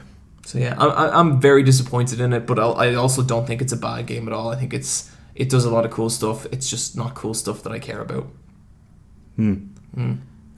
So then last game, which is the sixth game, and something kind of interesting. So we've talked about 6 games here. 4 of them are female led, Yeah. and 2 of them have male You're leads. fucking happy now, Niamh. Yes, this is the future That's that we want to build. That's a really cool balance for games from this year. Yeah, So it really is. I played Hellblade. Hellblade. Oh, cool. Senua, yeah. Senua's Sacrifice. I played it at a friend's. I played it in one sitting, Oh, wow. but I didn't get to beat the game because I ran out of time. So I watched the last hour of the game on YouTube. Fair enough. Is that okay? Yeah, the ending is like, whatever. You're over. You're invulnerable. Yeah, you are. I really like this game. I had a great time. The sound design is absolutely amazing. Niamh just mouthed the word idiot. No, I said, no. I thought it was fantastic. Okay. I could see what you mean. So the main character Senua, her facial animation, her animation, just her look, everything is astonishing. Like she looks fantastic. I wish Aloy in Horizon Zero Dawn looked as well made as she does. When I first saw this game, my brain didn't click that I was looking at a video game. Like just for the first cutscene where it like pans around her face, it didn't trigger the part of my brain where it's like, this is a video game. And for a moment, I just accepted it as like live action footage, and then it clicked. I haven't had that ever. Yeah. But I think that comes at the cost of the environments. Like, she looks amazing, but the environments They are weak. Yeah, like, they super are weak. I played The Witness earlier this year, so when they had those finding shapes in the environment puzzles, I didn't mind those. I can see why people would hate them. They were just boring. Yeah. And, like, they weren't a good puzzle. Like, I wasn't like, ooh, I figured out a puzzle. I was just like, just fucking come on, like, move on. The puzzles I liked are where you go through a gateway and something has changed in the environment, like a wall has disappeared, now there's the stairs. I love those kind of mind-bending optical illusions. But that was like, once you do that type of puzzle, every puzzle has an element of that afterwards. Yeah. Like, they're kind of like, this is all we have. Like, and then they repeat enemies a lot. Like, I think there's like 3 or 4 enemies in that game. yeah. I did like the boss battles because there's a bit of thought and strategy in those, but as a game it's not very good. But as a tech demo, especially with sound design and really going for something different with the narrative, I couldn't get any story out of it. Like, I thought the story was bad. For me, I thought the story was super vague, but then I've watched loads of like YouTube videos that are like, maybe it's about this or maybe it's about that, and I like that because that's what I did with Bloodborne as well. So it's that feeling. But with Bloodborne, the world lends to you building up a narrative inside your own head, like, you know what I mean? Yeah, but I think what Bryan's saying is that this kind of did that for him in a way, like at least made him curious enough to just with the sound design alone. Yeah, like the environments, you get nothing out of those. There were some locations that I liked, but it is very linear that way. I did really like that she'll kind of like put her hands in her face and she'll look up again and she's in a completely different location. Like, so you were just disorientated in some of those parts, and I loved that. I really like that about it. What do you think of the live action in it? A really, really big cost-cutting thing that they did. There's 2 live-action characters in it. I remember Niamh saying there's 3. Yeah, there's 3. One is in it like quite a bit, and they kind of overuse them, so you really start noticing. And he overacts it. He oversells it, especially in the footage. He's like doing this wide alley. I'm a crazy man kind of thing, and I'm like, oh, this looks so bad. It's just like they knew it looked bad, so they put like 50 filters over it. Yep. That's what I do with most of my art. Yeah, they're hiding the jank, but I think I got something out of this. I really enjoyed it. That's really good. I'm glad you did. Like, I really want people to like that game. I just was very like, it's an empty space with a very nice character model running through it. Do I need to play this game? Nah. I think you should, just for like, it's interesting. Like, it's not like... It's really cool to play with headphones on and have a good time. Because I really wanted to play it, cool. but then like... it did not sound intriguing from your description, Niamh. Did you like the fights? I like the battle system. Yeah, it's really cool because like it's really, really cramped when you fight characters, and the camera is kind of above her waist. Like usually in third-person action games, it's kind of below the waist, kind of a bit more zoomed out, but it's quite zoomed in. So when you're fighting more than one character, it's kind of it is tricky to kind of attack one character and dodge the other one or parry. But then the voices in her head will also give you prompts about it, which is kind of that's interesting. an interesting game mechanic, because it is part of the world and it is part of the game that the voices in her head work nicely that way, because it's a mechanic as well. That sounds cool. I have no idea if I'll get to that before the end of the year, but sure, we shall see. There's no rush. Yeah, it's short as well. There's an extreme rush. Game of the Year is coming up, and Game of the Year is the most critically important thing in our entire lives. Guess I'll play Mario. Yeah, you might as well play it. Just I'm gonna end up loving Mario. If you love, that'll be so weird. That'll be like the fucking Twilight Zone. Princess Peach is so shit in that game. Yeah, she just stands there. She's such a fucking loser in that game. Like Poor Peach. I really fucking hate her in that game. I kind of heard people were like, "Oh, but they kind of subvert it at the ends, and they kind of do, they kind of don't." Did you say that, Bryan? No, I don't think so. No, I think I fucking hate Peach in that game. Like I think it'd be cool if she died or something. It'd be better. I love Princess Peach. I love her a lot. But yeah, she's pretty lame in that game. Yeah, she's lame as shit. She just stands there. She can sucks. fight for herself, and she doesn't. Do you know the second Bowser boss battle? Yeah, with the punching hat.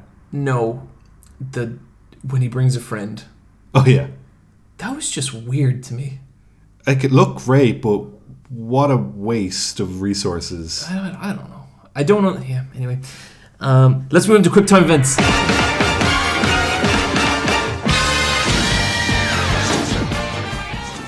We just have 2 quick ones, do we? Yeah, it's slow news week, probably because the Game Awards are... Well, then tell yours, and then I've got a third what if. Okay, sure. Guys, EA have fucked up so badly that international governments are getting involved. Incredible. Like, just... I never thought anyone could top Kojima's or Konami's bullshit from last year. Is this because of gambling? Yeah, this is the loot box fiasco. Basically, a bunch of different governments have got. There's the Belgian government and I think a senator in Hawaii has come out against loot boxes, and they're saying these are legalized gambling. We do not want to accept this, and it's interesting. Do you guys see that the UK law has ruled that loot boxes are not gambling? Oh yeah. And I think that's fucking insanity. I don't know how you look at what a loot box is and be like, yeah, it's chance. It's complete gambling. It definitely falls under it is gambling. Mm-hmm. Someone benefited from that decision. Absolutely. I think that's the only way this stuff goes the game developer's way. But we talked about this a lot last week. I don't have too much more to say about it, but it's incredible. Oh, the Mexican government got involved as well. Not Mexico. But it's continuously going for them, and they've come out with some new reasons. They were saying that the reason they had to put loot boxes in is because they couldn't do outfits like cosmetic DLC because it would mess with the canon of Star Wars, which then another Reddit user found like there was a tab in it to change costuming, but it wasn't like live or anything, so that could have still just come into it. It just sounds like they're trying to cover their ass in a really not convincing way, and it just sucks. It really sucks. They've like swallowed up a franchise I love, studios I love, and they keep making them suck. Mm-hmm. Yeah. If you're like, EA will get theirs. Yeah, and like Ubisoft is just doing so well now. It's so weird. They're really, really making the effort this year. Yeah, just like it's really EA nice. were last year. Were they? They were yeah, like they were like Mirror's Edge 2. They made Titanfall 2 and they made a good Battlefield. Yeah. But this year we have Ubisoft making that Mario Rabbids game and a good Assassin's Creed, and they got that South Park game out. Like, you still having a good time with Assassin's Creed? Yeah. Great to hear. There's cool giant bosses in it, which is very unexpected. I saw one where it's him fighting Anubis. Yeah, and like I fought like a giant snake. Like Bayek gets poisoned, and to fight off the poison, you go into Bayek and you're going down the like river of the dead, and you're fighting a giant snake to stop the poison from killing you. That sounds rad. Yeah, like it's cool. That's cool. Cool. But yeah, the loot box shit, gross and terrible, and EA are the worst. If you want to know more about it, go to Jim Sterling's channel. Yes. Yeah. It's covering it in great detail. There was 3 videos in one day. He has a lot to say. Mm-hmm. He really doesn't like loot boxes. I agree wholeheartedly with everything he says. Same. Like, I think it is predatory, it is gambling, it shouldn't... That shit shouldn't be in here. It's also bad game design. Like, yeah. Genuinely terrible game design. It's lazy, yeah. Yep. Once you're like focusing design around that, like that, the goal isn't good gameplay then. No, it's not. It's not an enjoyable experience, it's an addictive experience.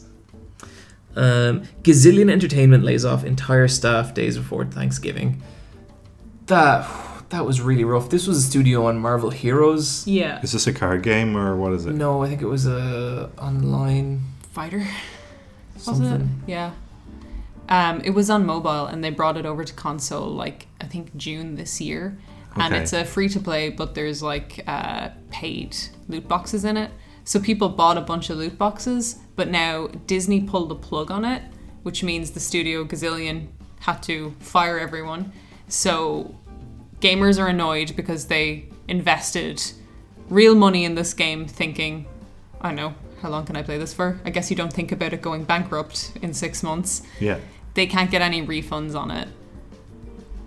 What's horrible to all the staff is I think they cut like loads of people and they give them really short notice. It's an MMO. As far as I know, they were told like Wednesday, and they're like, have your stuff out of here by Friday. It sucks. Yeah. So I guess Disney was their like biggest contract, and once they pulled the plug, all of them are gone. And just before Thanksgiving, it was just really sad to see, and it just kind of shows the power. Like, Disney do not give a fuck. If they want to pull something, they've pulled something. Yep. Yeah, they did it with Infinity a year ago. Mm-hmm. God, poor Infinity. Such lovely figures. Mm-hmm. Such lovely, affordable figures. I know, of characters that you don't get nice figures of. Yeah, and it was making the money, but just not the kind of money they liked. Yeah, that's the problem with a lot of this, like Disney, EA. Games have to make so much money now to even move the needle. Like, if something like profits like 2 or 3 million, EA don't give a shit. Like, they don't care at all. That might as well be break even to them. It sucks. Yeah. It's a garbage way to just think of creativity and it's really sad. It's just they're working on something that they're not proud of. They're only proud of it if it's got a higher margin. Yeah. I hope everyone who lost their jobs in that lands on their feet. Yeah. For sure. Then I saw a picture today of Hideo Kojima with one of the heads of Guerrilla Games who made Horizon Zero Dawn. So I was talking about how his new game Death Stranding is using the same game engine, but he's got some photos up and he's over there and they're kind of working stuff out. And he posted this up on Twitter, and the first comment is from Jeff Keighley, just being like, "Hey man, can't wait to see what's going to happen," but he's kind of hinting at something. Oh, and Jeff Keighley's such a lick ass. Oh yeah, well no, they're boyfriends. Niamh, he's not a lick ass. He is in love with Hideo Kojima. Yeah, like actual love. But I think he's also a bit of a lick ass. But this is interesting timing because we have the Game Awards very soon, and there hasn't been a Death Stranding trailer in a year. And it would just be a nice kind of annual tradition if they're like, here's another Death Stranding trailer. Yeah, that would be cool. I hope it's the Guillermo del Toro Death Stranding trailer, except it's in reverse. I hope that's the entire trailer. That'd be perfect. I'd be fine with that. I'd be like, you got us again, you motherfucker. I wonder what the Game Awards are going to be like this year. They were kind of bad last year. They've been bad all the time, but last year was specifically bad. You know. I don't know who they'll have as like the best YouTuber on it, because last year they had that big fat guy that isn't very good. Buggy 298. Yeah. He's all right sometimes, but also he's kind of annoying. I don't know. Anytime I see him, I just feel like he's always just riding this middle line and not saying anything. Yeah, he does that all the time. Yeah, he's a huge fan of JonTron, but he won't go further than that. Yeah, he's that kind of guy.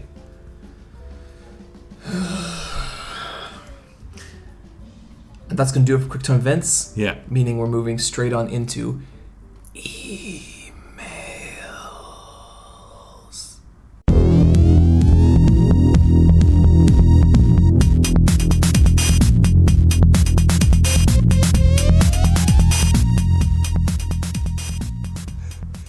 All right, so we've got a few emails here. We've got a few emails, some electronic mails, and if you would like to have your email read out and answered on the Bosscast, you can reach us at askletsfightaboss@gmail.com. That's askletsfightaboss@gmail.com. And let me just make it clear, we're not only the world's strongest video game podcast, we are also the world's strongest life advice podcast. So, whatever you got, send it in. Guaranteed to solve all your problems. Isn't that right, Niamh? Guaranteed. Absolutely, 100%. We really care. Bryan put his hand on his heart when he said that. I was just itchy. Okay. So there's one here, but I'm actually going to leave this till later because I want to get the ball rolling a bit. So this is from Guillermo, and it's on tattoos. Dear Let's Fight a Boss, or Let's Boss a Fight Cast. That's good. I like that. Very good. Jumped on this train a bit late, and I've been catching up with the Bosscast by going through all the old episodes and the loot drops in the Twitter feed. I was going through the LA Anime Expo photos, and I noticed that Niamh had a tattoo sleeve from her elbow to her shoulder. I always find tattoos interesting despite not having any myself, and wanted to know what it was, if you don't mind. It is an octopus and a clownfish and 2 tangfish. It's an underwater scene. Aww. That I got when I was 21. I really love your tattoo. Yeah, I think your tattoo is pretty awesome. Sometimes during the summer when Niamh's wearing a t-shirt, the clownfish, she'll be talking, but the clownfish on her arm will look at me. And I really, really appreciate when that happens. Okay, so then to make a conversation out of this, Niamh, if you could give John or Bryan a tattoo that they would love, or another they would hate, what would it be of and where? Oh, okay. Oh.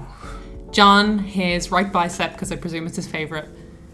It's got the most punching power. Okay.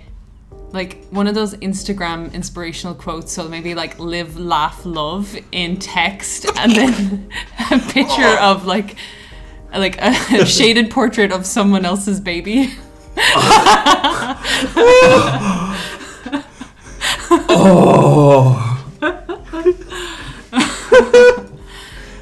for Bryan, going with a nautical theme, a compass, but like it's just all wrong.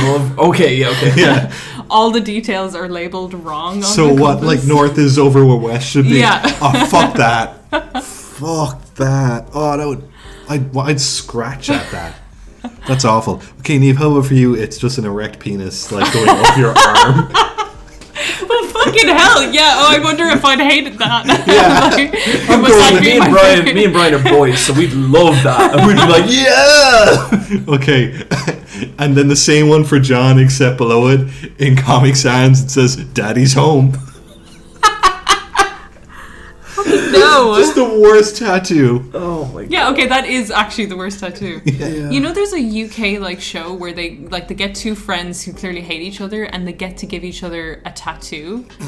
But this one guy, like, it was horrible. I watched the video and it was just like, watch guy cry, his friend gives mean tattoo. But like one guy just got like himself on the guy's stomach, but like the belly button was the guy's butt. Like, but like just a huge piece.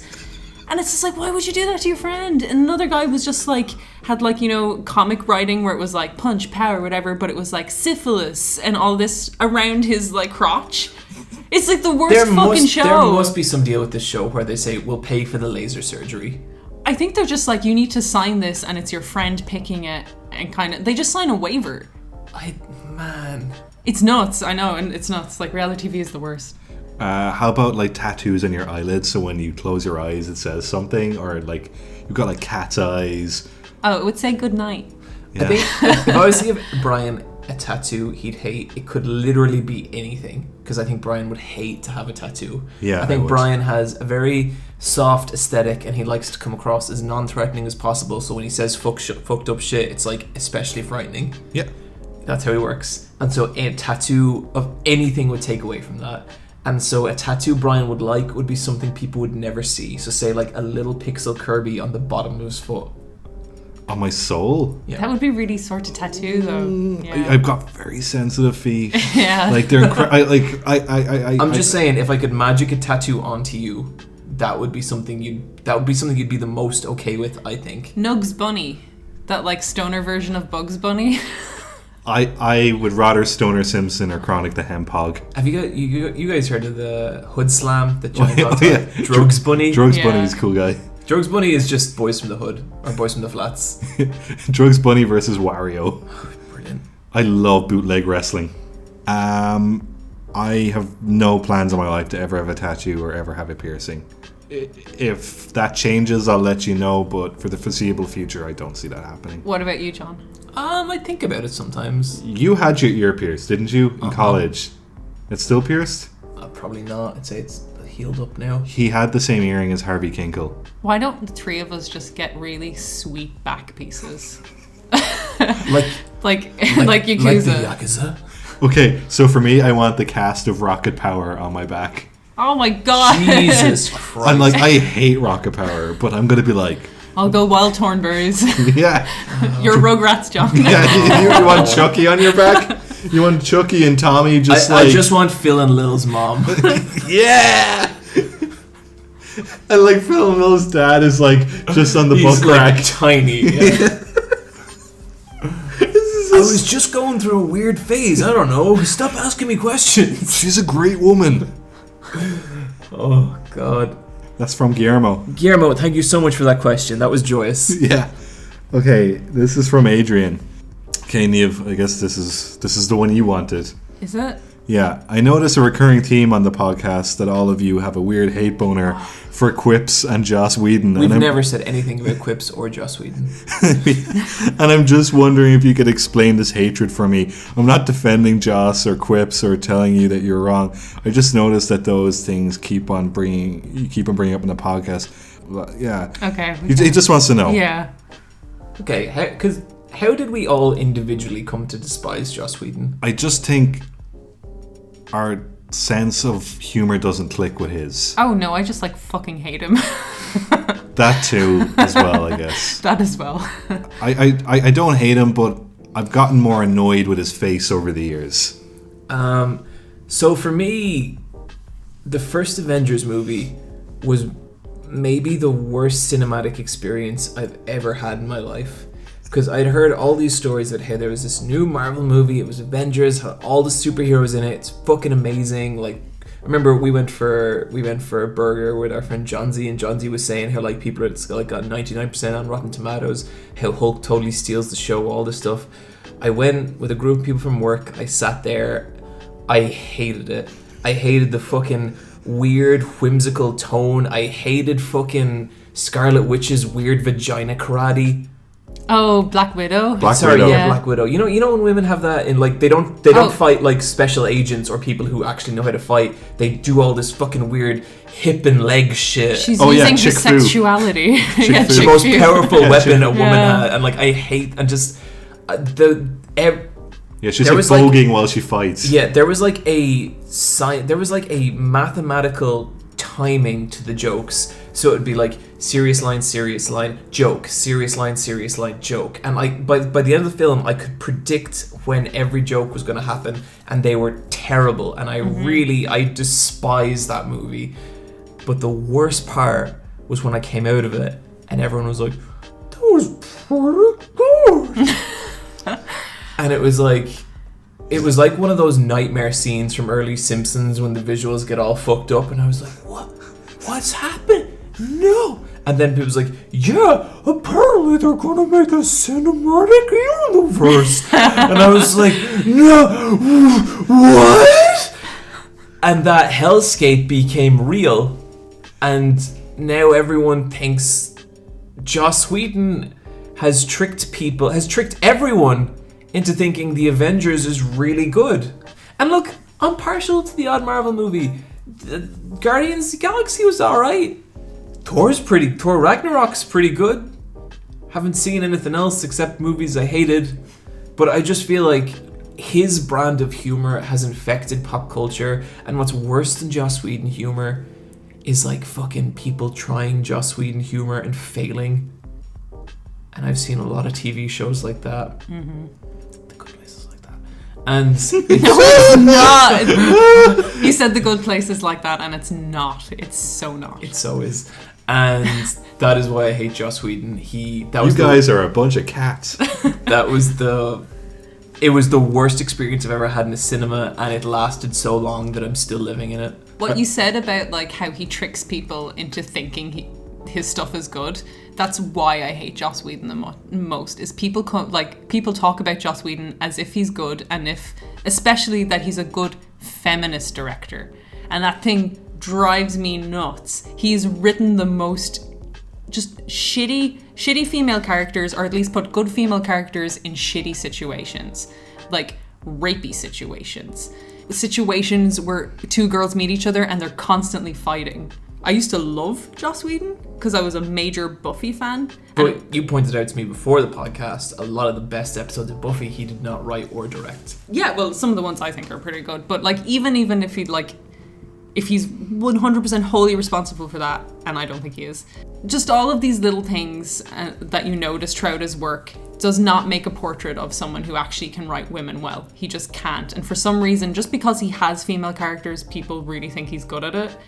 The quippy stuff, I hate the most. Like, I love character dialogue. People don't talk in quips. I feel like that stuff was passable in Buffy because he hadn't honed it down to this weird science, and also they were dumb teenagers, so I could kind of buy it. And I think there was people in Buffy like who wouldn't quip. There was the quippers for sure, and like even people had their own style of quips. Like Buffy's humor was different than Xander's or whatever. Everyone talks like Xander now. Yeah, Iron Man talks like Xander. That's the thing. It's like everyone is talking in the same way, and it is like, as you said, boiled down to a science. You know when it's going to happen, and then it's the case where characters aren't saying anything, they're not speaking to each other, they're not human. Like, even if you know a person who quips, they do it sometimes, and it's that one guy who quips, you know? People don't speak that way, and you're giving me an opportunity to know all these superheroes and these characters, and you're going to make them converse in quips, and I hate it. It's just... I remember reading the X-Men run he did, and I opened the first page and it's Kitty Pryde accidentally morphing onto a stage with a whole big crowd there, and she just says a stupid annoying quip, and I was like, I fucking hate this. Like, I just hated it instantly. There's many reasons. The whole stuff with his wife as well. I think one of the reasons I liked Thor Ragnarok so much is because I felt like the Whedonism had been completely removed from a superhero movie, and that felt great. Like even fucking, now DC has got him on board to do. I bet he's added some real zingers into Justice League. Yeah. It's like when I hear he's directing something, I instantly lose interest because I know it's never going to be about a bigger picture. And it'll also be in development hell for a very long time. Yeah. And it might not it might not ever happen. Like fucking Wonder Woman was 20 years in development, and I'd say some of it was creative bottlenecking from him. Yeah, and his script was just garbage. Yeah. It's out there on the internet. Yeah, not a fan. He's like if people are super into Joss Whedon, I wouldn't think less of the people or anything. 100%. No, you can't say that. You're wrong. They just enjoy a lesser form of. Look, it doesn't matter. You think you like Joss Whedon, you don't. You like the characters. God damn it, Niamh. Okay, Niamh, can you read this one because I'm going to get a biscuit. Okay. It's from Camille. Hi, Camille. Hey, Bryan, Niamh, and John. New listener here. I discovered you guys just about a month ago, and you're absolutely one of my favorite things to listen to while I'm working late into the night. Trying to finish my storyboards for class. Aw. Thanks. I was surprised to learn that all three of you have worked in the animation industry at some point. As someone in college during a BFA in animation, I was wondering if you guys wouldn't mind talking about your experience in the industry. Namely, what made you guys want to pursue careers in the field? How did the reality compare to your expectations? And John, what was it about the industry that made you quit to pursue a career in YouTube instead? And if you have time, Niamh, have you experienced any sort of gender discrimination while working in the field? Thanks a ton, guys. Love the podcast. It's always interesting to listen to animators with real jobs in the industry while working on my own art. Okay, what was the first one of those questions? How we all got into animation? Yeah, what made you go for animation? I loved anime. A fucking load, and just animation in general. It was just, there wasn't much more to it than that. I used to make stop motion short films when I was a teenager, and I used to enter youth film festivals, and used to win for youth film festivals. I used to win youth film festivals because I was the only one that did animation. So no, other people did them. Yours were way more developed and of a much higher quality. Thanks, John. Well, they were. So this is about the age of 16, 17, and then I found out you could do a degree in animation, and I thought I'd like to do that for the rest of my life. I really, really love animation. I still do, which is quite a rare thing these days. Me too. Niamh? They didn't have an illustration course. And animation was the closest, and I like anime. I know a lot of people who do comics have degrees in animation. Yeah, like there's a lot of careers that dovetail like in and out of animation, to be honest. Yeah. I guess just like some things about like animation. One of the biggest, and maybe this isn't a thing anymore, but when I went through college in animation, there was such a stigma of you'll never get a job in that. It's like I had no trouble getting a job. A lot of people I know didn't have trouble getting a job. I've seen incredibly talented people take a long time to break into the industry, but they always do.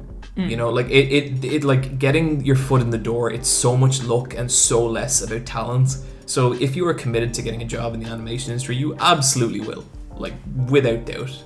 Yeah, it really is right place, right time for some of these situations. You do have to be a nice person because it's such a social based industry as well. It's not hard to be nice. It's a team-based industry. Yeah. Like, there's no one major player in animation. Like, if you're doing BG, you have to consider animation. If you're doing comp, you have to consider animation and BG. You know, like, you have to care about the person who comes before and after you. And I think that's, like, you have to be nice to work in a team kind of thing. Yeah. It's something in our course where a lot of our grad films were personal projects that you'd only make on your own. But once or twice you do group projects. Yeah. But if you can, try and get more and more involved in group projects, because that's where you learn stuff. Me and Bryan did a group project and we got an A. It was about a moon, and he had laser beams and he lasered into the ground. Happy Halloween, everyone. Because me and Bryan were like fucked up like that. Yeah, it was really, really good. Sweet. As for like, is the animation industry what you expected? I think if you really love animation, like, you can definitely get a job in the animation industry, but I think it's really important to keep your own projects going as well. It's really important that, you know, you still draw, and like, even it might not be a lot, but I think I know too many animators who, like, animation is their job and they don't crack open a sketchbook. I think that's kind of sad. Yeah, or that the show you work on and you're just an animator on it, like you that it's fine if you're the director, but the show should not be representing who you are. Yeah, that's not ever going to be your creative output, because if you work on a show long enough, whether it's animation, whether it's backgrounds, whether it's comp, it does, you will get to the point, except for the very odd scene, you'll get to the point where it is just you're ticking boxes. You're like, I need to do this, this, and this, and then send that scene out the door. Yeah, I have a quota of 20 things, you know? Yeah, like, you are hired for your skills, not for your creativity. Yes. Unless you're a director or art director, and on a 60-person TV show, less than 5 people make creative decisions on the show. Absolutely. You know, it's just how it is. You do get the odd scene where you got to do cool stuff, but they're in the minority.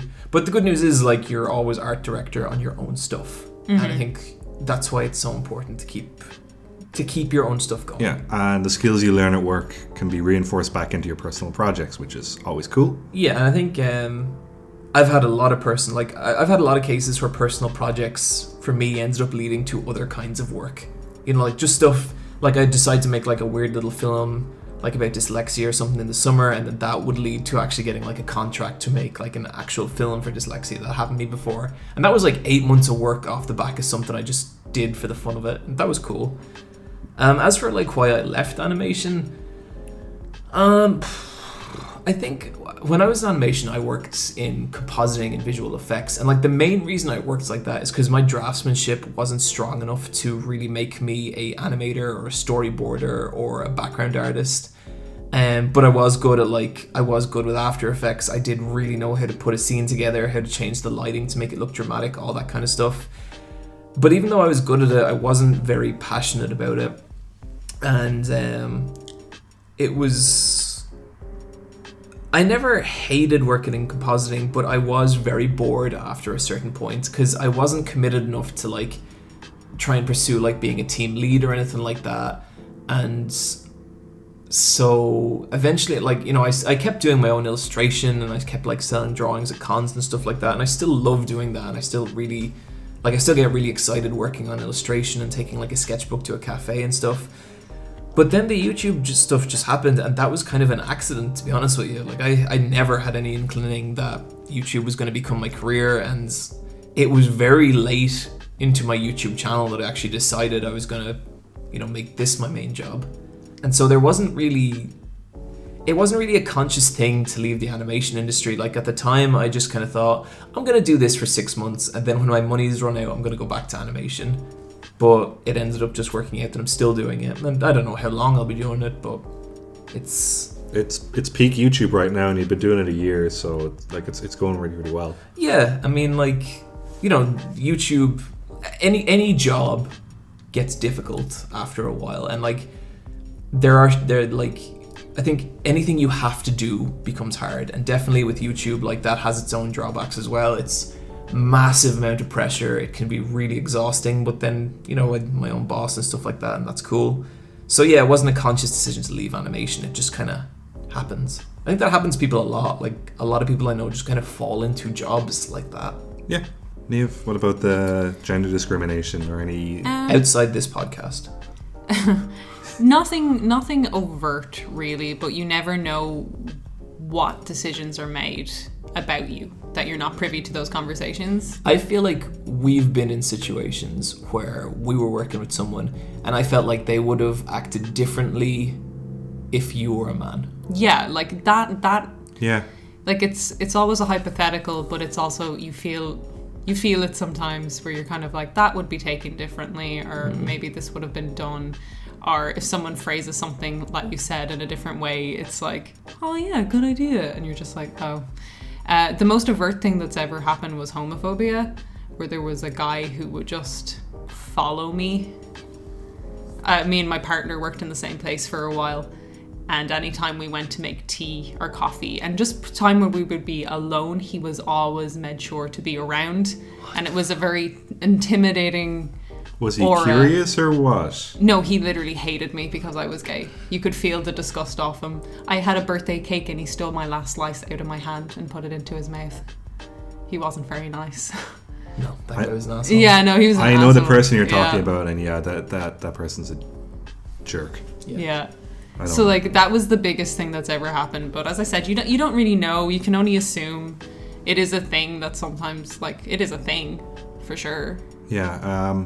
Like for me with work, I'm 99% friends with everyone at work, but there's always going to be like one or two people that you just don't get on with, or sometimes it's something worse where there is something antagonizing, and someone's just nasty, which is really, really shitty. It's such a small industry as well that it's kind of hard to avoid them. Yeah, I think you have to be very talented to get away with being an asshole, and unfortunately some people are that talented. Yeah, I can. And that's unfortunately a cultural thing, like with the culture as well. It's kind of like, well, you know, he's needed or whatever. Yep. Yeah, he's got skills that are unique, and he or she's gonna have to stick around. Camille, best of luck in animation. No, no, we all love animation. No, I really like the people That's that not a good you get to wear pajamas to work if you want. I was wearing slippers today. That's the best thing about animation, is showing up to a building and everyone else being in suits and you just being like, never worn one of those in my life. Yeah, you can wear whatever you want to your job. I think we should start wearing suits this podcast.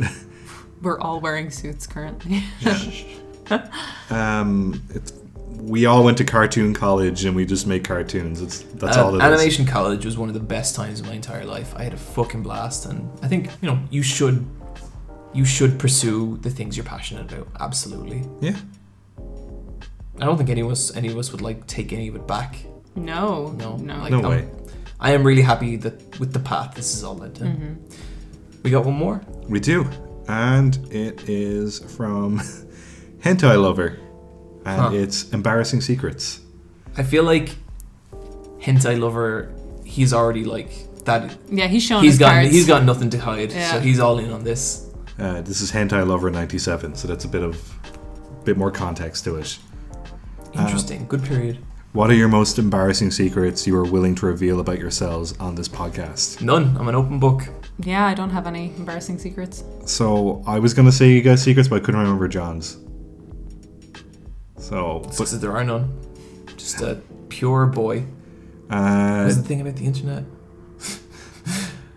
I can't remember. John just fucks up at a continuous basis.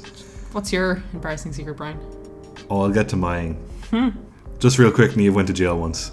Niamh! It's not true.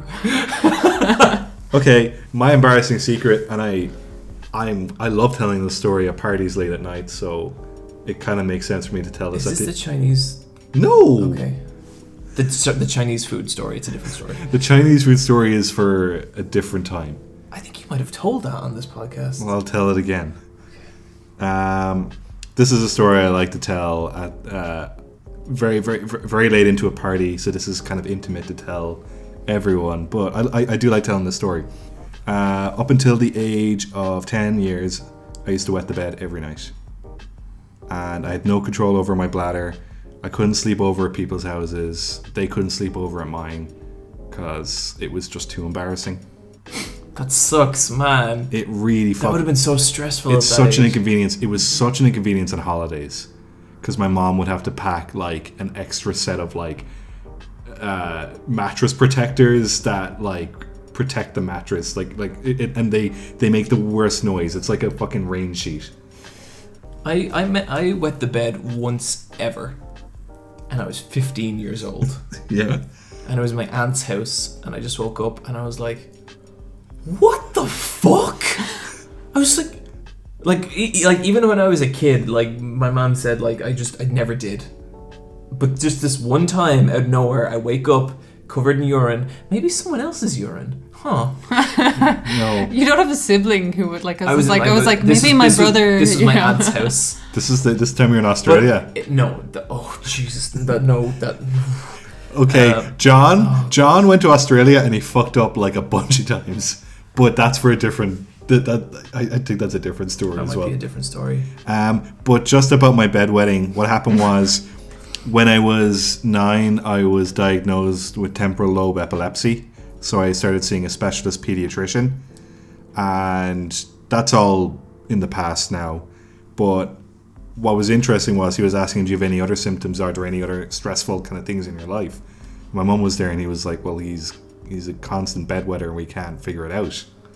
Because it doesn't make any sense. Like, he goes to the bathroom just before he goes to bed. It's just a little coward. Yeah. But every morning it's just there and it sucks. And he was like, it's your bladder muscles. They need to be exercised. And the way it was solved was he was saying, when you go to the bathroom and you're peeing, pee. Then in the middle of your peeing session, stop and hold it for 30 seconds. You have to count to 30. And it's so hard to do. But you do it for a week, and you've trained your bladder muscles for the rest of your life. And that did it. Then just, wow. It cured me. Dry nights from that point on. Yeah, it never happened again. Isn't that so weird? That is fucking weird. Girls can just stop it whenever. So can guys. I couldn't. That's not like special. Niamh. No, it is. It's a thing. Can you we can like do like I could, 4 hours I work. could stop it and I could go do some fucking chores. No problem. So you've never peed yourself because you had too much in your bladder? Like, You've never burst? No, I've never burst. I'm gonna make you burst someday. I'm gonna like nail all the toilet covers closed and just be like, hey, need one another cocktail? Some water. It's not embarrassing, but people always think it's weird and I don't understand why. But like, you know the way like you like stuff like on Twitter or Tumblr or Instagram? Mm-hmm. I go through everything I like and I save it to a local file. Oh yeah, so John follows a lot of muscle girls. Bryan, no, oh. And he's real careful not to like any of their gym. They're just inspirational fitness models. So it'll be a girl with like muscles, and she'll be like doing like a flex in front of the mirror, but it's really, really sexual. It's sometimes they're just working out and they look dope. Yeah. Oh yeah, that too. But like, that too. But gym fashion is interesting. Gym fashion is good. But John is getting a gratification from these, and he's real careful not to like these pictures because of the lesbian friends that he has. What? And he doesn't want to upset them, so he just like discreetly screen grabs them or saves them. I don't see the fucking point in. Yeah, if he liked a muscle girl, I'd probably be like, yeah. But how come you not going to be surprised? But how come you never liked them, John? I don't know. I just... You coward. Because it's their account, and that feels weird. But you follow them already. Yeah, but that's... I like his personal. Yeah, but I like his personal. It seems like you personally like these pictures, though. You're saving them to a folder called Stuff. I thought this was his Tumblr. It's everything. So you just like whatever you've liked on the internet or reblogged on the internet, you just save it all. I can show you my Tumblr collection from the last 12 years. Do you date it? Like, are the folders dated? Yes, like monthly? Just yearly? Years and quarters. John is a serial interneter. Like, are you afraid that the internet will stop and you'll have to like go through these pictures again? Like, well, first off, sometimes I get into a situation where I'm without internet. And so it's like a little portable Tumblr, but it's like the best Tumblr ever because it's only shit that I like. Why is that weird? That's fine. But then also, I have like... transient media bothers me. Like, I don't like the idea of like listening to a song and never hearing it again for my entire life. That weirds me out. And so I'll see like a drawing I like and it'll be like... oh, I might die and never see this again, so I'll save it so I can look at it again and live forever. Like, I guess I get the idea behind it. Like, I will save stuff I like onto my desktop, and then when I get sick of them after a month, delete them. Like, but they're there. I keep them with me. Yeah. And like whatever is like special images, like will stay longer. But it's like, the fact that you like it's yearly and quarterly, and you keep it all. Like, can it go back to 2014? How far does it go back? Yeah. 2002. 2002? Oh my god. You must have some really good like images though. Yeah, I do. Yeah. I have a fucking exceptional image library. But that's 15 years worth of like... Do you have a big hard drive for this? Crazy shit. It's no, like they're all images, so like they're not. Yeah. And like it's like what, like 200 or 300 a year, so it's not like it's not a massive file size or anything. Yeah. Okay. That's amazing. Yeah, it's the best image folder in the entire world. You are like an end of the world survivalist, except instead of all these like cans of peas and stuff like that, even on a shelf, you just have a hard drive full of like Yu Yu Hakusho fan art that you thought was really cool. I'll trade you some tobacco for a JPEG. That's not untrue at all. But that's what I like about it, because I go back through it and I can see like, oh man, here's a period where I was like really into like Hunter x Hunter, or here's a period where I thought this like cosplayer was cool. And it's not enough to just go back on your Tumblr itself. It's like in case some of it I don't want people to see. Some of it's. So do you delete all John's your likes? a dirty dog. On Tumblr, my likes on Tumblr are private. Uh-huh. And so, actually, one time John linked me by accident his YouTube liked playlist or his favorites. No, bro, no, you don't. No, Brian, no, you can't. No, stop it. I don't know what this is, and this is really frightening. No, but then you had to put it on private. Okay. But I caught a glimpse of it, and it was really good. Oh my god. Niamh, you'd love it. I also download YouTube videos. You download YouTube videos? You're so weird. You download the special ones. Like, I'll download a tutorial or something if I'm I gonna... download tutorials and other stuff. Oh my god. At least, like we have your human archive, I guess, yeah, for this stuff. Yeah, a really useless human archive. Yeah, of John's specific interests. This is useless to nobody. It's John's greatest hits. Look at Chun-Li. She's at the gym. There we go, everyone. Thanks for following the YouTube channel. Yeah. Actually, speaking of the YouTube channel, someone put up another video. Oh. But I guess this is the next section of the podcast anyway, so... Sure, okay, yeah. What do you mean another video? We got another appearance. Oh. Yeah, I think it's to do with the IP address or something like that. Okay. But there's... Yeah. It's very good. Let's move on into our loose drop.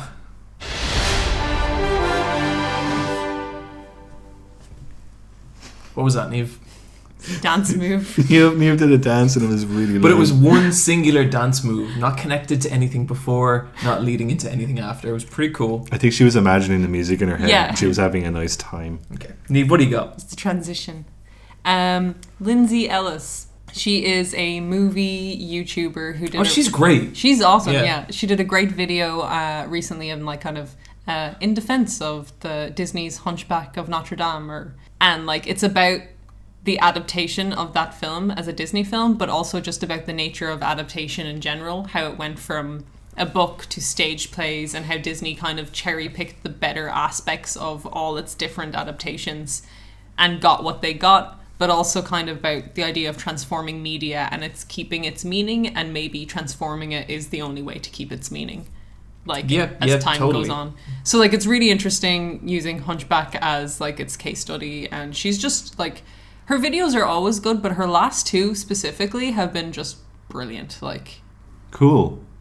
I got a video called Cuphead, the Fake Outrage, and this is from a YouTuber called Shaun. Oh, I watched this. It's good. And Shaun, he does like barely any editing at all, but he's not like very outwardly charismatic, but he just has a manner and this really polite, logical way of talking, and like a really like quite a funny sense of humor when like he'll make like one joke in a 30-minute video and it'll be genuinely hilarious.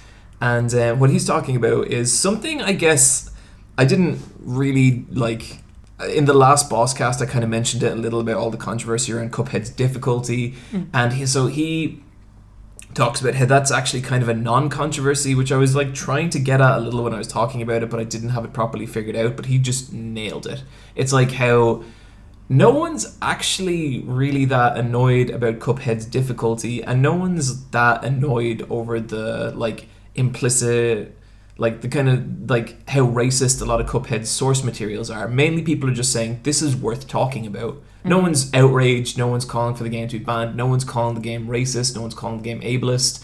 But you have this like this kind of cross section of like, you know, people on the far right and people who, you know, capital G gamers who get really worked up about this stuff, and how they're all in a tizzy over this thing where it's like this perceived, they've created this imaginary outrage. They're not outraged.